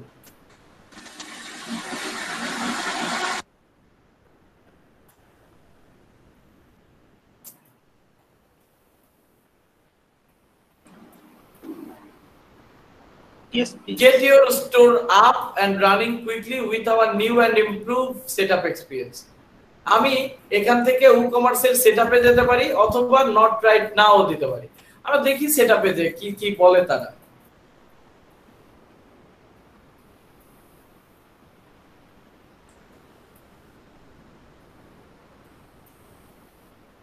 একবারে ড্যাশবোর্ডে নিয়ে চলে আসলো। যে কোনো ই কমার্সের জন্য কয়েকটি ডিটেইলস প্রয়োজন হয়, দেখেছেন? তো প্রথমে আমার অ্যাড্রেস লাইন আমি যদি বলি আমার যে অ্যাড্রেস আমি সেটি দিয়ে দিলাম। অ্যাড্রেস আমাদের লিখতে কারোর কোনো সমস্যা নেই তো? না, আমরা সবাই অ্যাড্রেস লিখতে পারি তো? আপনাদের মধ্যে কারো কি অ্যাড্রেস লিখতে পারেন না এরকম কেউ আছেন? না ভাইয়া। কান্ট্রি অবশ্যই বাংলাদেশ, তাই না? BANGLADESH, কান্ট্রি রিজন বাংলাদেশ, বাংলাদেশের ঢাকা। ভাই আমাদের মনে হচ্ছে আপনি একটু রাগ করছেন, তো এই জন্য চুপ হয়ে আছেন। বুঝিনি ভাই। আমাদের অনেকের মনে হচ্ছে আপনি আজকে একটু রাগ হয়েছেন, এই জন্য চুপ করে আছেন। কেন আমি রাগ হবো কেন? আশ্চর্য, কেন রাগ হবো? রাগ হওয়ার তো কারণ লাগবে।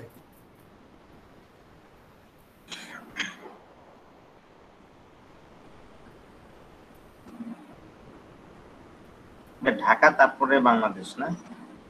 আমি সেটাই দেখছি, বাংলাদেশ আগে আছে। হ্যাঁ, এই যে বাংলাদেশ ঢাকা, দেখেছেন? এই যে বাংলাদেশ ঢাকা, তারপরে city Dhaka 1200। I am setting up store for a client. না, আমি ক্লায়েন্টের জন্য না, আমার নিজের জন্য করছি। Build a better ecommerce. Yes, continue করেন, যা যা চাই দিয়ে দেন। ঠিক আছে, এরপরে দেখেন আপনার ইন্ডাস্ট্রি কি। ইন্ডাস্ট্রিতে ই-কমার্স কি সবসময় ফ্যাশনেই হবে, অ্যাপিয়ারেলেই হবে? কি আমার ফার্নিচার নিয়ে হতে পারে না? সেটি দিলাম, আমি সিলেক্ট করলাম। এরপরে what type of product will be listed, কি ধরনের প্রোডাক্ট লিস্টেড হবে? ডাউনলোডেবল প্রোডাক্ট হবে, সাবস্ক্রিপশন বেসড প্রোডাক্ট হবে, মেম্বারশিপ বেসড প্রোডাক্ট হবে, নাকি কম্পোজিট প্রোডাক্ট হবে, নাকি বুকিং রিলেটেড হবে? আচ্ছা বলেন তো, আমি যদি বুকিং দিই তাহলে এটা কি ধরনের সাইট তৈরি হবে? হ্যাঁ, যে কেউ আমার হোটেলের জন্য হোটেল, তারপর গাড়ি, বুকিং সাইট তৈরি হবে, তাই না? আমার হোটেল, বাড়ি বা এই জাতীয় বা মানে বুকিং জাতীয়, অথবা আপনার আমরা যেহেতু ক্যাটাগরি দিয়েছি ফার্নিচার বুকিং এরও সাইট বলা যেতে পারে, তাই না? এরপরে যদি আমরা বলতাম মেম্বারশিপ, তাহলে কি ধরনের সাইট হতো? Membership base site. বলেন তো মেম্বারশিপ বেস সাইটের একটা উদাহরণ দেন তো। অনেক আছে ভাই, একটা উদাহরণ দেন। বিভিন্ন এনজিও আছে ভাই। কেন ফেসবুক কি মেম্বারশিপ ভিত্তিক সাইট না? আচ্ছা, সাবস্ক্রিপশন বেস সাইট কোনটি বলেন তো? সাবস্ক্রিপশন বেস কোন সাইট চিনেন আপনারা? জি ভাই, নেটফ্লিক্স আছে আমাদের। এক্স্যাক্টলি, নেটফ্লিক্স হচ্ছে সাবস্ক্রিপশন বেস সাইট, তাই না? Thank you. আচ্ছা, এরপরে ডাউনলোডস তো কত সাইট থেকে করা যায় বলেন তো, দুই একটা সাইটের নাম ডাউনলোডেবল সাইট। মুভিমার্ট, movimart.com, সং মুভির জন্য। হ্যাঁ, টরেন্ট সাইটগুলো কি ডাউনলোড সাইট বলা যায়? ডেফিনেটলি, টরেন্ট তো আপনি সব ডাউনলোড করেন। আর ফিজিক্যাল প্রোডাক্ট, আপনার যে ধরনের প্রয়োজন আপনি সেই ধরনের সেটআপটি নিয়ে নেন, ঠিক আছে? আমি ধরলাম ফিজিক্যাল প্রোডাক্ট, নাকি ডাউনলোডস দেব?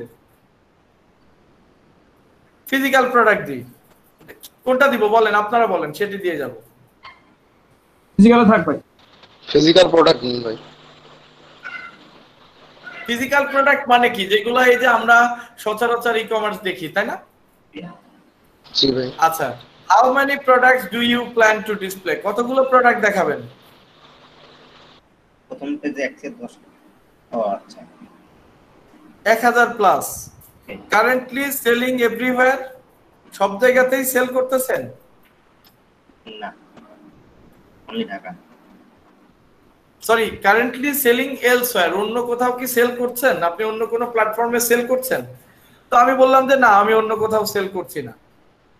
তাহলে এখানে দেখেন আপনাকে অপশন দিল মার্কেট অন ফেসবুক। আপনি চাইলে ফেসবুকেও আপনার প্রোডাক্ট, ফেসবুক থেকে আপনার প্রোডাক্ট ড্রাইভ করতে পারেন, মেলচিম ব্যবহার করতে পারেন, গুগল অ্যাড করতে পারেন। আমি সবগুলোকে বন্ধ করে দিব, এখন কোনোটি আপাতত আমি নিব না।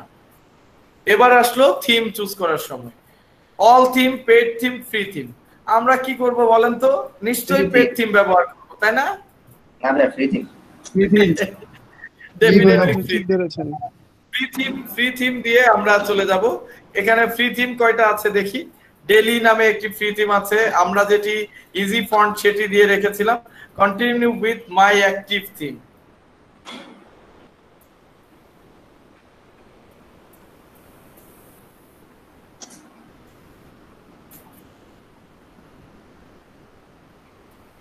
বাহ, আমাদের কাজ কি হলো? অলমোস্ট শেষ হলো। এখানে আবার কি বললো, WooCommerce প্লাস জেটপ্যাক নামে একটি সার্ভিস আছে।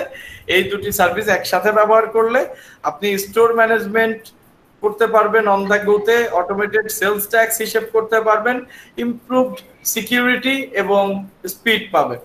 আমি অবশ্যই নো থ্যাঙ্কস দিয়ে সামনে যাব। আমার জেটপ্যাক আমি আপাতত ইনস্টল করতে চাচ্ছি না, ঠিক আছে? যদিও জেটপ্যাকটিও ফ্রি।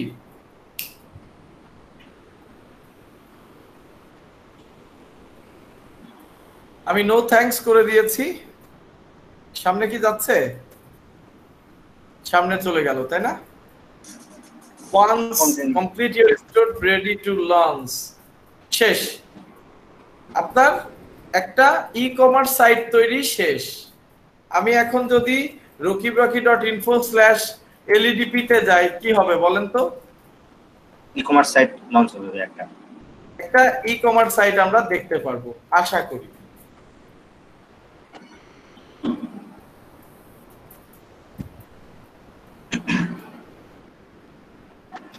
এটা কি আমার ইন্টারনেট ইস্যু নাকি? কি অদ্ভুত, আমার এত দেরি হচ্ছে কেন? দেখেন তো এটি একটি ই কমার্স হয়েছে কিনা এখন, নাকি আগে যা ছিল তাই আছে? না ভাই, এখন ই কমার্স হয়েছে, যে সার্চ ক্যাটাগরিজ, সার্চ প্রোডাক্টস এগুলো আসে, তারপর হচ্ছে অ্যাড টু কার্ট কিংবা অ্যাড টু ব্যাগে দেখাচ্ছে। এই যে দেখেন আপনার কার্ড তৈরি হয়েছে, তাই না? জি জি জি, সেটাই বললাম। এখন আপনার এটি চেঞ্জ হতে গেলে আবার আপনার এখান থেকে সব চেঞ্জ করতে হবে। তার সবার আগে যেটি করতে হয়, add your first product, product add করতে হয়, অ্যাড ম্যানুয়ালি। এখান থেকে আমরা একটি প্রোডাক্টও অ্যাড করে দিই, যেহেতু ই কমার্স বানালাম, প্রোডাক্ট অ্যাড না করলে ভালো দেখাবে?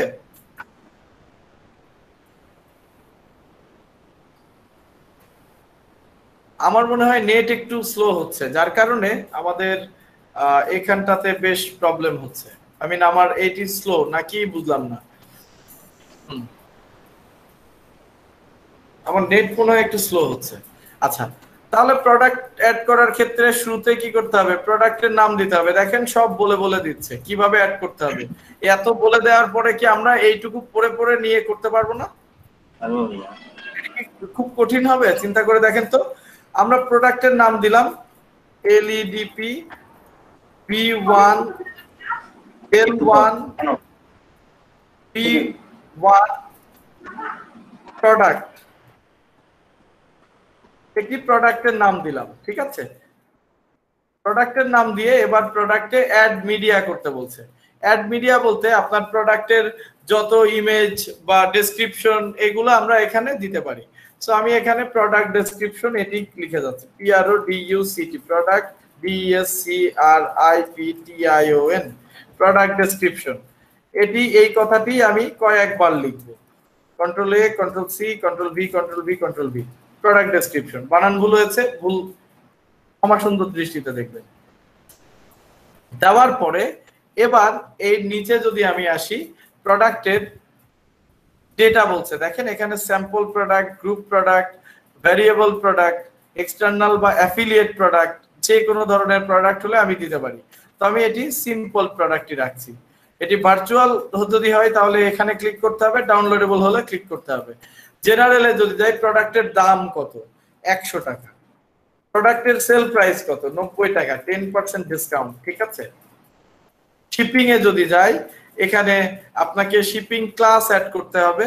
No shipping class available right now. Shipping এর জন্য আরো কিছু এক্সটেনশনের দরকার হয়। তো আমি শিপিং এ বললাম যে আমার এই প্রোডাক্টটির ওজন হচ্ছে 100 গ্রাম, 100 কেজি, যেহেতু এটা কেজিতে যেহেতু আছে। আমাদের এই সেটিং গুলো আবার ঠিক করতে হয় এই ই কমার্সের সেটিং থেকে, ঠিক আছে? এই যে আমাদের প্রোডাক্টের যে ই কমার্সের যে সেটিং, আমরা নিচে গেলে এখন ই কমার্সের সেটিং পাবো। আমরা নিচে বলতে দেখি, আমরা প্লাগইনে যাই, সরি আমার ই কমার্স কই, ই কমার্সে যদি যাই, ই কমার্সের দেখেন এখান থেকে বেশ কিছু সেটিং আছে, দেখতে পাচ্ছেন? এই যে সেটিং। তো এখান থেকে আমরা এই সব চেঞ্জ করতে পারি, ওয়েট, ডাইমেনশন, সবকিছু। তো আমরা জাস্ট যা আছে তাই নিয়ে, আমাদের 1 কেজির প্রোডাক্ট, 1 কেজির প্রোডাক্ট, ডাইমেনশন মানে হচ্ছে প্রোডাক্টটির প্যাকেটের সাইজ বা প্রোডাক্টটির ডাইমেনশন কত। সো আমি সেন্টিমিটারে যেহেতু বলছে, আমি দিই 100 সেন্টিমিটার, 100 সেন্টিমিটার, 100 সেন্টিমিটার, পুরো একটা কিউব। শিপিং ক্লাস আমার এখানে ডিক্লেয়ার করা নেই।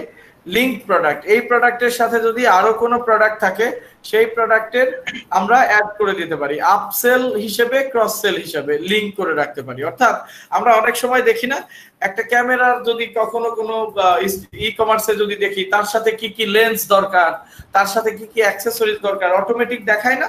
সেগুলো আমরা এভাবে লিংক করে রাখতে পারি। তবে তার জন্য ওই প্রোডাক্টগুলো আবার অ্যাড করতে হয়। এরপরে অ্যাট্রিবিউট গুলো যদি আমরা কোনো কাস্টমার প্রোডাক্ট অ্যাট্রিবিউট করতে চাই, অ্যাড করতে পারি, এটসেট্রা এটসেট্রা। আরো অনেক অপশন এখানে অ্যাভেলেবেল, সেগুলো দিতে পারি। প্রোডাক্টের শর্ট ডেসক্রিপশনে আমরা আবার ডেসক্রিপশনটি দিয়ে দিই। আচ্ছা, এখানে আমাকে কি বলেছে আমি আরেকবার দেখে নিই, আমি মনে হয় একটু ভুল করেছি। প্রোডাক্টের এই ঘরটি অ্যাড মিডিয়া, অর্থাৎ প্রোডাক্টের ছবি টবিগুলো, আমি এটি ভুল করেছি। ডেসক্রিপশনের ঘরটি নিচে, আমি ডেসক্রিপশনে মিডিয়ার জায়গায় আসলে ডেসক্রিপশন দিয়ে দিয়েছি। তো আমি এখানে ক্রিয়েট গ্যালারি করি, মিডিয়া অ্যাড করতে যদি চাই, একটাই করি, গ্যালারি দরকার নাই, কনফিউজড হব। সো আমার এখান থেকে আমি এলইডিপির এই লোগোটি ব্যবহার করছি। এই লোগোটি আমার প্রোডাক্টের ইমেজ হিসেবে ব্যবহার করছি। এখানে ইমেজ অ্যাড করতে গেলে আমরা ছোটবেলা থেকেই জানি যে অল্টার ট্যাব, আমাদের অল্টার টেক্সট, টাইটেল, ডেসক্রিপশন এগুলো দিয়ে দিতে হবে, তাই না? ইনসার্ট ইনটু প্রোডাক্ট দিয়ে দিলাম, এটি প্রোডাক্টে ইনসার্ট হয়ে গেল। হ্যালো ভাই। জি ভাই আপনি ইমেজটা ইউজ করতে হলে ফিচার ইমেজে ইউজ করতে হবে। এটা এখানে যে ইমেজ ইউজ করছেন এটা ভাই ডেসক্রিপশনে দেখাবে, মধ্যে যাবে, ডেসক্রিপশনের মধ্যে যাবে। জি আমরা আসতেছি, ডান পাশে এখনো যাইনি ভাই, ডান পাশের দিকে কেবল আসলাম আমরা। এখানে দেখি ইমেজের ক্যাটাগরি, আমরা আগে থেকেই ক্যাটাগরি অ্যাড করা জানি, তাই না? সো আমার এখানে নতুন একটি ক্যাটাগরি দিই, এলইডিপি ক্যাটাগরি দিই, অ্যাড নিউ ক্যাটাগরি। আমার এলইডিপি হয়ে গেল, ক্যাটাগরি থাকলো। এখানে প্রোডাক্টের ট্যাগ কি হবে? মনে করেন এটি ট্যাগ হচ্ছে স্যাম্পল প্রোডাক্ট, স্যাম্পল, স্যাম্পল হিসেবে ট্যাগটিকে আমি অ্যাড করে দিই। এন্ড লাস্টলি এই যে সেট প্রোডাক্ট ইমেজ, এটি হচ্ছে আমাদের ফিচারড ইমেজের মতো। আমি আরেকটি ইমেজ এখানে অ্যাড করব, তার জন্য আমরা যেটি করতে পারি, আবার একটি আপলোড করতে পারি। এখানে আমি এটিকে আমার প্রোডাক্ট ইমেজ হিসেবে আপলোড করতে চাচ্ছি। সেট প্রোডাক্ট ইমেজ, আমাদের প্রোডাক্টের একটি ইমেজ হয়ে গেল। প্রোডাক্টের গ্যালারি, আপনার এই প্রোডাক্টের যদি আরো কিছু ইমেজ দরকার হয় সেগুলোও আমরা গ্যালারিতে অ্যাড করে দিতে পারি। দুটি আমি অ্যাড করে দিলাম, গ্যালারিতে দুটি ইমেজ অ্যাড করে দিলাম। এবার আমার সব কাজ মোটামুটি শেষ। আমি এখন এইটি প্রিভিউ করে পাবলিশ করতে পারি অথবা পাবলিশ করতে পারি।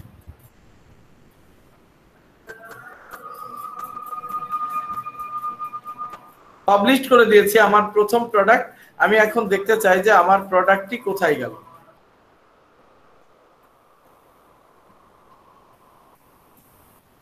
এই যে আমার একটি প্রোডাক্ট অ্যাড হয়েছে, তাই না? দেখতে পাচ্ছেন আপনারা? এই যে আমার এলইডিপি প্রোডাক্ট। এই প্রোডাক্টের যখনই আমি ডিটেলসে যেতে চাই তখন কোথায় নিয়ে যাই? এই থিমটি মনে হচ্ছে ভালো কাজ করছে না, সেক্ষেত্রে আমাদের আরেকবার কষ্ট করে থিমটি চেঞ্জ করে দিতে হবে।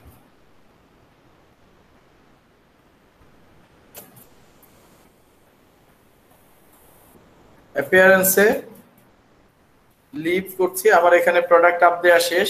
অ্যাপিয়ারেন্সে যাচ্ছি, থিমে যাচ্ছি। ভাইয়া পূর্বের কোনো থিম কি ভাইয়া ডিলিট করা যায় আসলে? বুঝিনি ভাইয়া। কারণ ভাইয়া আমার অনেকগুলো থিম আমি ইনস্টল করেছি অলরেডি, ঠিক আছে? আমার ডাটাবেস তো বাইরে যাবে, তো আমি কি ভাইয়া এটা ডিলিট করতে পারবো কোনো থিম? ডিলিট করতে যাচ্ছেন? ডিলিট কোনো থিম যদি আমি ডিলিট করে দিতে চাই ভাইয়া? আমি এখান থেকে দেখেন, আমরা যদি দেখি থিম ডিলিট দেখে নিই যদি আছে কিনা। আমাদের এখান থেকে তো অবভিয়াসলি ডিলিট করতে পারি। যেমন আমার এই যে কন্ট্রোল প্যানেলে যখন আমি যাব, কন্ট্রোল প্যানেলের ফাইল ম্যানেজারে গেলে, কন্ট্রোল প্যানেলে যে যদি আমি ফাইল ম্যানেজারে যাই তাহলে অবভিয়াসলি আমি ডিলিট করতে পারবো। ওকে, দেখেন এটি কোথায় ডিলিট করতে পারবো। আমার এখানে আরেকবার আমি রিলোড দিব, কারণ আমরা যখন উকমার্স ইনস্টল করেছি এখানে আমাদের উকমার্সের অপশনটিও চলে আসবে। ডাব্লিউপি কন্টেন্টের মধ্যে থাকবে, এই যে থিমস এর মধ্যে, এই যে এখানে দেখেন এই যে ইজি স্টোর ফন্ট, এটি আমি ডিলিট করে দিলে, স্কিপ করি, কনফার্ম করি, ডিলিট হয়ে গেল। ঠিক আছে ভাই? আরেকটা কথা, সেটা হলো আমরা যেটা ফ্রি ব্লগ কিংবা ওয়েবসাইট যেটাই বলি আর কি, সেটাতে কি ভাই আমরা সি প্যানেল পাবো? বুঝিনি ভাই। ফ্রি ব্লগের কোনো সি প্যানেল পাবো না? না না ভাই, সি প্যানেল পাবো না।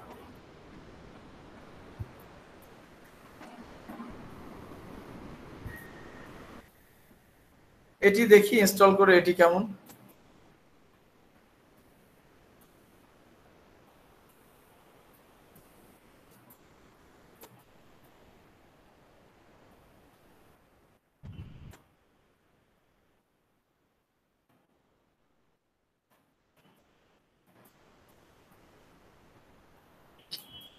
আচ্ছা, এখানে উকমার্সের বেশ কয়েকটি থিম আছে, এটি ইনস্টল করি, দেখি আমাদের কোনটিতে সুন্দর লাগে। ইনস্টলড হয়ে গেছে, অ্যাক্টিভ করে দিই। এটি আমার কাছে বেশ কম্পেলিং মনে হলো, দেখি কি অবস্থা হয় আসলে।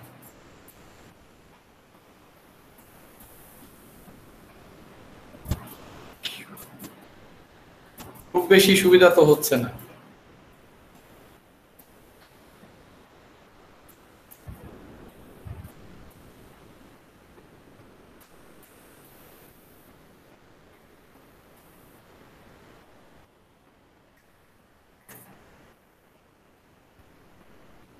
এক্ষেত্রে আমাদের ই কমার্সের আরো কিছু সেটিং চেঞ্জ করতে হবে, আমাদের আরো কিছু কন্টেন্ট অ্যাড করতে হবে, তারপরে যে আমরা হয়তো পাবো। তা আমার প্রোডাক্ট কোথায় গেল?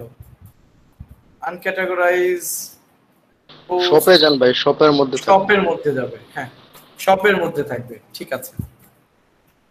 শপের মধ্যে দেখেন এই এবার প্রোডাক্টটি দেখাচ্ছে, দেখছেন অটোমেটিক 10% সেল দেখাচ্ছে। এই যে 100 টাকার প্রোডাক্ট 90 টাকা দিয়েছিলাম, এখন আমি শপের মধ্যে গেলে এই পুরো প্রোডাক্টটি দেখতে পারবো। এই যে আমার এখানে ছবিটি এসেছে, আমি নিচে দেখেন এই যে এখানে আমরা যে গ্যালারি অ্যাড করেছিলাম সেই গ্যালারিগুলো এসেছে, সেই গ্যালারিগুলো আমরা এখানে দেখতে পারি। তারপরে ওখানে আমার প্রোডাক্ট ডেসক্রিপশন চলে এসেছে, এরপরে দেখেন আমার ক্যাটাগরি গুলো এসেছে, এন্ড লাস্টে যখন যাচ্ছি আমার এখানে ওই যে উপরে যে ডেসক্রিপশন লিখেছিলাম সেই ডেসক্রিপশনে ওই ছবিটি চলে এসেছে। আরো যদি আমি কিছু লেখালেখি করতাম সেগুলো চলে আসতো। অ্যাডিশনাল ইনফরমেশনে যখন যাচ্ছি আমার ওই যে সাইজ দিয়েছিলাম দেখেন 1 কেজি 100 সেন্টিমিটার দিয়েছিলাম সেটা চলে এসেছে। কেউ যদি এই প্রোডাক্টের রিভিউ করে সেগুলো চলে আসবে। তো ওভারঅল এখান থেকে আসলে আমরা ইজিলি আমাদের প্রোডাক্ট দেখেন দেখতে পাচ্ছি। এন্ড আমরা চাইলে এটা অ্যাড কার্ট করতে পারি, অ্যাড কার্টে করলে সেটি আমাদের কার্টে অ্যাড হয়ে যাচ্ছে। এখান থেকে আমরা চেক আউট দিলে চেক আউট অপশনে নিয়ে চলে যাবে। এখন চেক আউটে যে আপনার বিলিং ডিটেইলস দিবেন, পেমেন্ট প্রসেসের ব্যাপার আসবে, আরো কিছু কমপ্লেক্সিটি আছে, তবে এগুলো দিয়ে আমরা অর্ডার প্লেস করে দিতে পারি। অর্ডার প্লেসের পরে আবার আমাদের পেমেন্ট প্রসেসর বা এরকম আরো কিছু জিনিস কানেক্ট করতে হয়। তো ওভারঅল আপনারা অ্যাট লিস্ট একটা ই-কমার্স সাইট এখন ইনস্টল করতে পারবেন, তাই না? যদি আপনারা একটু ভালোভাবে ভিডিওটি রিভিউ করে প্র্যাকটিস করেন, একটি ই-কমার্স ইনস্টল করতে পারবেন না? জি ভাই।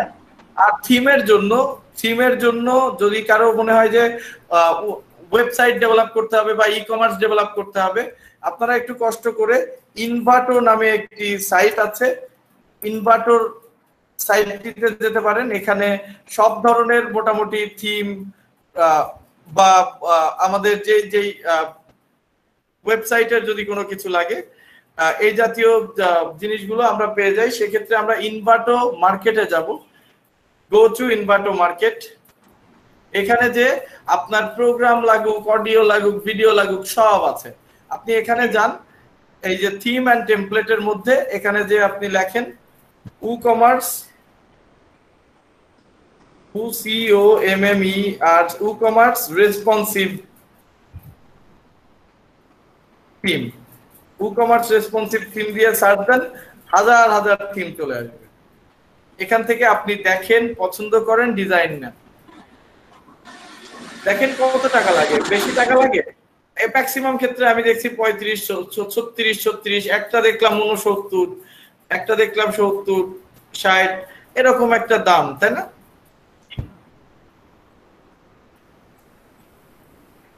তো যেটা যার যেরকম ধরনের পছন্দ হয়, আরো কমেও পাওয়া যায়। আপনি চাইলে এখানে প্রাইসের রেঞ্জ দিয়েও সিলেক্ট সার্চ করতে পারেন, বা কি ধরনের বিজনেস দেখেন সেই ধরনের বিজনেস দিয়ে বা সেই ধরনের অপশনগুলো বাম থেকে ব্যবহার করে প্রাইস দিয়ে, বা আরো যদি কোনো অপশন আপনার প্রয়োজন হয় সেগুলো এখানে সিলেক্ট করে দিয়ে আপনারা চাইলে সার্চ করতে পারেন। অনেক থিম অ্যাভেলেবেল, অনেক ভালো ভালো থিম পাওয়া যায়। মোটামুটি $30-35 বা $40, মানে কি 4 8 32 আর 4 5 20, 200 আর 3200, 3500 টাকায় ভালো ভালো দেখেন কত ভালো ভালো থিম পাওয়া যায়। দেখেন এই যে এটি একটি সাইট, আমি ফ্রেম যদি রিমুভ করে দিই তাহলে একদম ক্লিয়ারলি দেখতে পারবেন। দেখেন এর মধ্যে আবার কয়েকটি ডেমো আছে। সো অনেকগুলো, দেখেন একটা থিমের মধ্যে কত ধরনের ই-কমার্সের ডেমো দেখেছেন। সো এর মধ্যে থেকে আমরা একটি দেখি, আমার এই ওয়াচ শপটি দেখতে ভালো লাগছে, আমি এই ওয়াচ শপটি দেখতে চাই। তাহলে দেখেন এই ওয়াচ শপটি যদি দেখি, একদম প্রফেশনাল সাইট না?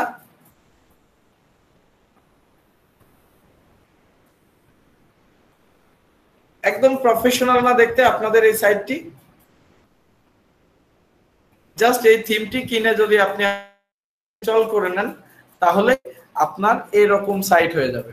খরচ কত? অ্যাপিয়ারেন্স তো আমরা এটা ঠিক করতেই না, কালারটা তারপরে এগুলো এডিট করা যেত না? বুঝি না। বললাম এই যে অ্যাপিয়ারেন্সটা যেটা আছে ভাইয়া, থিমটা যেটা মানে আউটলুকটা আছে, এটা আমরা কাস্টমাইজও করতে পারি, তাই না? অবশ্যই কাস্টমাইজ করতে পারেন, অবশ্যই কাস্টমাইজ করতে পারেন, এবং বেশিরভাগ ভালো থিমেই কালার কন্ট্রোল থাকে। জি জি, সেটাই বললাম ভাইয়া। আর যদি না থাকে, কোনো থিমে কালার কন্ট্রোল না থাকে, তাহলে এখান থেকে যাদের কাছ থেকে থিম কিনবেন তাদের সাপোর্টে কথা বলে দেখতে পারেন যে আপনারা কি কালার চেঞ্জ করে দিতে পারবেন কিনা। বেশিরভাগ ক্ষেত্রে দেয়, ঠিক আছে, মাইনর যদি চেঞ্জ হয় করে দেয়, আর যদি না দেয় নিজেকে একটু কষ্ট করে কালার টালার সব এডিট করা শিখতে হবে। সেক্ষেত্রে আমাদের এই যে ওয়ার্ডপ্রেসের কন্ট্রোল প্যানেল থেকে, ওয়ার্ডপ্রেসের যে আমাদের কন্ট্রোল প্যানেল ছিল, আমাদের এই কন্ট্রোল প্যানেল থেকে অ্যাপিয়ারেন্স থেকে কাস্টমাইজ করতে হয়, ঠিক আছে?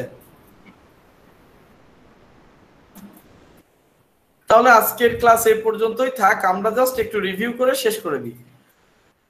এই পর্যন্ত কি আমরা একটু চেষ্টা করলে একটু চেষ্টা করার সাহস পাবো বলেন তো? পাবো ভাইয়া, ভুল হবে ভাইয়া, প্রথমে একটু আটকে যাবো ভাইয়া, ভিডিও দেখলে তখন ঠিক হয়ে যাবে। এক্স্যাক্টলি। আচ্ছা, এখানে দেখেন, তাহলে আমরা একটু রিভিউ করে নিই আমাদের day 9 and day 10।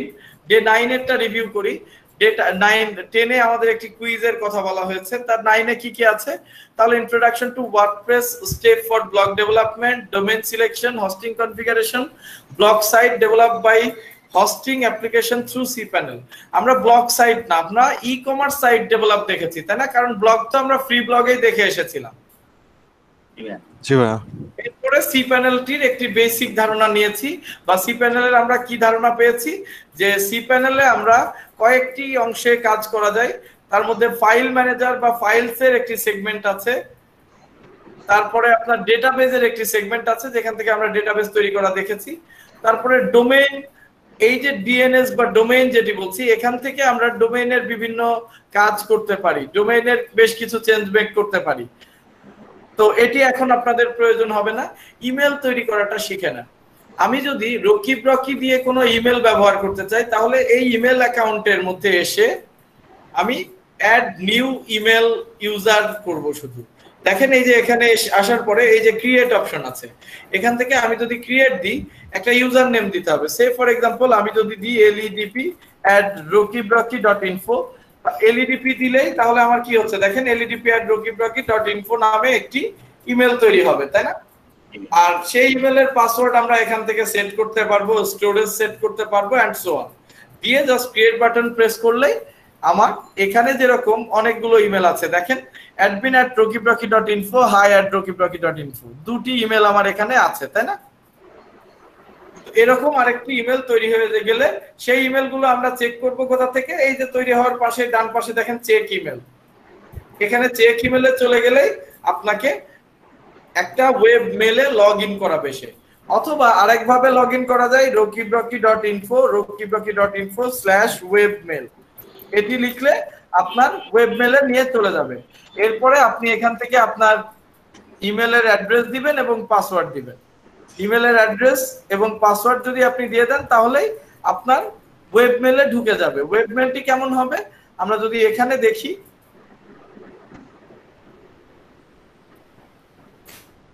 Web mail আমার এখানে অনেক ইনফরমেশন আছে, কিন্তু দেখতে পাচ্ছেন অনেকগুলো ইমেল আছে। সো এই ইমেলগুলো এখানে আসছে, এটা দেখতে অনেকটাই অন্যান্য ইমেলের মতো, যেহেতু কাস্টম, সো একটু আলাদা হবে, তাই না?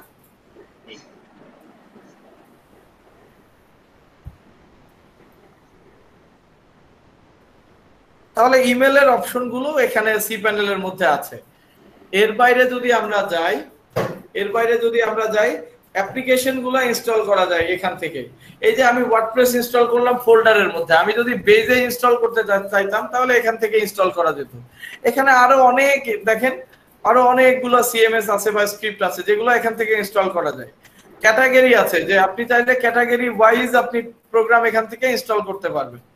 এরপরে দেখেন বিভিন্ন ম্যাট্রিক, আমার সাইটের ড্রপ ম্যাট্রিক, ভিজিটর ম্যাট্রিক, এই জাতীয় কিছু তথ্য এখান থেকে পাওয়া যায়। সিকিউরিটির ব্যাপারগুলো আমরা এখান থেকে ম্যানেজ করতে পারি। তবে এখানে সিকিউরিটির ক্ষেত্রে সবথেকে বেশি ইউজ যেটি আপনাদের প্রয়োজন হবে সেটি হচ্ছে এসএসএল। যেমন আমার সাইটে যখন যাচ্ছেন দেখেন আমার কিন্তু জিপিএস বা এখানে একটি তালা দেয়া আছে, দেখেছেন? সিকিউর সাইট, তাই না? তো এই এসএসএল ইনস্টলেশনের জন্য আমরা এই যে সিকিউরিটির মধ্যে যে এসএসএল বা টিএলএস এই অপশনটি ব্যবহার করি। এখানে সার্টিফিকেট কিনতে হয় বা সিকিউর করার জন্য একটি সার্টিফিকেট কিনতে হয়, কিনে এখানে ইনস্টল করতে হয়। এন্ড লাস্টলি আপনার যদি অন্য কোনো সফটওয়্যারের প্রয়োজন হয় সেই সফটওয়্যারগুলো আপনি এখান থেকে আপডেট করতে পারেন। এরপর অ্যাডভান্স আছে, আমরা টার্মিনালে ঢুকতে পারি এটসেট্রা এটসেট্রা। কর্ন জব এগুলো আপনাদের দরকার নেই আপাতত, যেহেতু আপনারা ডেভেলপার না, আপনারা অ্যাকচুয়ালি আপনারা ডিজিটাল মার্কেটিয়ার হতে যাচ্ছেন, এগুলো আপনাদের লাগবে না। প্রিফারেন্সও আপনার দরকার নেই। আর অ্যাপ্লিকেশন ওয়ার্ডপ্রেস ম্যানেজার এখানে আছে, যেহেতু আমরা ওয়ার্ডপ্রেস সেটআপ করেছি, ওয়ার্ডপ্রেস ম্যানেজার এসেছে। আপনাদের সবার জন্য সবথেকে বেশি জরুরি দরকার হবে কোনটি? সবথেকে বেশি জরুরি দরকার হবে ফাইল, ডেটাবেজ, ইমেল। এই তিনটি আপনাদের খুব বেশি প্রয়োজন হবে। কোনটি কোনটি? File, database, email. ফাইল থেকে আপনার সাইটের যত ফাইল আছে সেগুলো ম্যানেজ করতে পারবেন, ডেটাবেজ থেকে ডেটাবেজ তৈরি করতে পারবেন, ম্যানেজ করতে পারবেন, আর ইমেল থেকে ইমেল অ্যাকাউন্ট তৈরি করতে পারবেন, ম্যানেজ করতে পারবেন, তাই না? হোপফুলি আপনারা যদি সি প্যানেল পান এখন ঘুরে ঘুরে দেখতে পারবেন অ্যাট লিস্ট। তারপরে আমাদের কন্টেন্টে যদি আমরা যাই, দ্বিতীয় সেশনে ছিল ইন্ট্রোডাকশন টু ওয়ার্ডপ্রেস থিম। আমাদের কি থিম নিয়ে ইন্ট্রোডাকশন দেওয়ার দরকার আছে? থিম কি জিনিস আপনারা এখন বুঝেছেন? জি ভাইয়া, থিম তো যেটা আমরা দেখি, যেটা আমরা যে ডিজাইনটা বা আমার সাইটের ডিজাইনটা, তাই না? লেআউটটা যেটা আমরা দেখি, এই টেমপ্লেটের ডিজাইনগুলোকে আমরা বলছি থিম বা টেমপ্লেট। তারপরে free theme setup. Free theme setup আপনারা পারেন? জি ভাইয়া, আগের সময়ই করে এসেছেন। আজকে আমরা কি বলে এটিকে কি বলছি আমরা? ই-কমার্স বা দেখলাম, তাই না? ভালো না, বাট ফ্রিতে আর কত আশা করা যায় বলেন? আর ফ্রি থিম আবার কাস্টমাইজেশন। ফ্রি থিমের কাস্টমাইজেশন বলা হচ্ছে। তো এই ফ্রি থিমের যদি কাস্টমাইজেশনের কথা আমাদের যে ই-কমার্সের যে আমাদের যে ব্যাক প্যানেল আছে এখান থেকে আমি শিওর যে আপনাদের কাস্টমাইজ করার কথা যখন বলা হচ্ছে এই ই-কমার্সের সেটিংটি দেখানো হওয়া উচিত, বা এখান থেকে ই-কমার্সের সেটিংটি বোঝা উচিত, বা আপনাদের যে ফ্রি থিম ইনস্টল করলেন সেই থিমে আমরা যদি দেখি এখান থেকে দেখা উচিত। আর যদি ব্লগ হতো তাহলে আমরা যেটি করতাম, এই যে অ্যাপিয়ারেন্সের মধ্যে যে এই যে কাস্টমাইজ উইজেট, আমরা উইজেট, মেনু, হেডার, ব্যাকগ্রাউন্ড এগুলো সব আগে দেখেছি না আমরা? জি জি জি, সেগুলোই আসলে দেখানোর কথা, বা সেগুলোই আপনাদের প্রয়োজন হবে। এখানে দেখেন ই-কমার্সের আমরা একটি সেটিং দেখতে পারি, সেট স্টোর লোকেশন। এটা আমরা আগেই অ্যাড করেছি, কন্টিনিউ করেন। এরপরে সেটিং কস্ট, আপনার এখানে শিপিং এর জন্য কস্ট সেটিং এর কথা বলা হচ্ছে। সো ফ্রি শিপিং এখানে আপনি দিয়ে রাখলে সেটি বাংলাদেশের মধ্যে সব ফ্রি শিপিং হবে। আর রেস্ট অফ দ্য ওয়ার্ল্ডে যদি আপনি চান কিভাবে দিবেন সেটা করা যায়, কমপ্লিট টাস্ক দিয়ে দিলেই বাংলাদেশের ক্ষেত্রে সব ফ্রি শিপিং হয়ে যাবে, তাই না? বাংলাদেশের মধ্যে না ভাই, ঢাকার মধ্যে দেন, এটাই করে সবাই। বাংলাদেশ পুরোটাই দেওয়ার সুযোগ আছে, বিডি দেওয়া আছে, আপডেট করতে দিচ্ছে না আমাদের।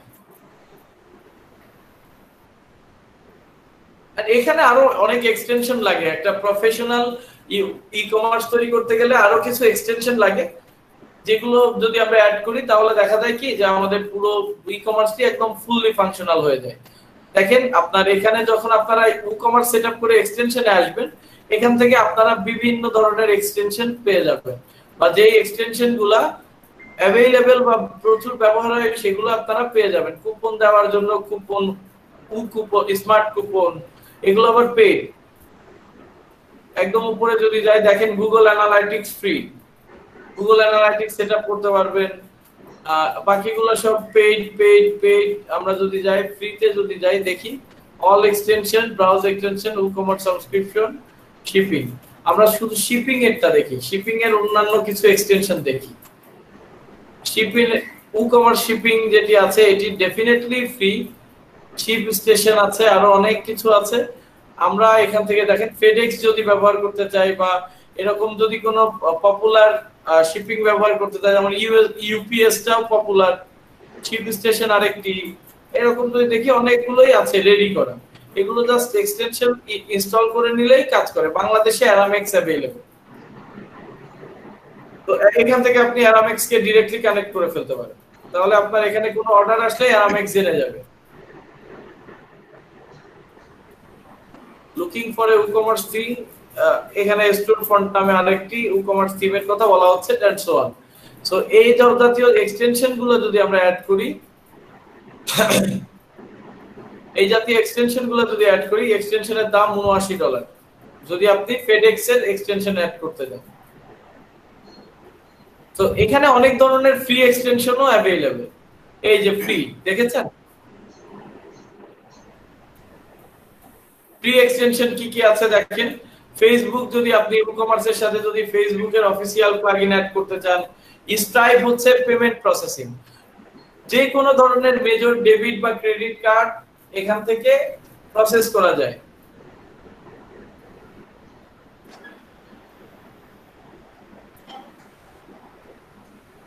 এবং বড় বড় কোম্পানির ম্যাক্সিমাম কি বলে ম্যাক্সিমাম প্লাগইন আসলে ফ্রি। যেমন দেখেন এই যে আমরা অ্যামাজন পে তো জানি, অ্যামাজন পে এর মাধ্যমে যদি আমরা পেমেন্ট দিতে চাই এই এক্সটেনশনটি আমাদের প্রয়োজন। পেপল দেখেছেন, পেপল যদি আপনারা ব্যবহার করতে চান, এখানে দেখেন accept PayPal credit card and debit card with a single payment gateway solution. এখানে পেপলের ক্রেডিট কার্ড নেবেন, পুরো পেপল অ্যাকাউন্ট লাগবে না, পেপলের মাধ্যমেও আপনি চাইলে পেমেন্ট প্রসেস করতে পারেন, তবে এই সেটিং গুলো জরুরি।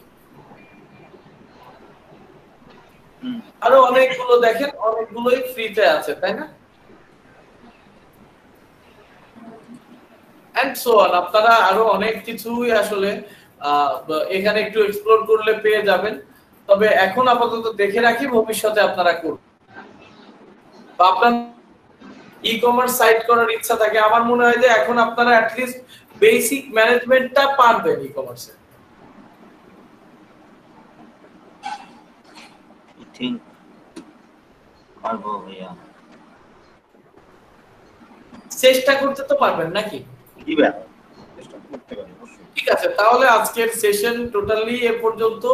আমরা আজকে এ পর্যন্তই রাখছি। কারো যদি কোনো কোয়েশ্চেন থাকে আপনারা করতে পারেন আমাকে।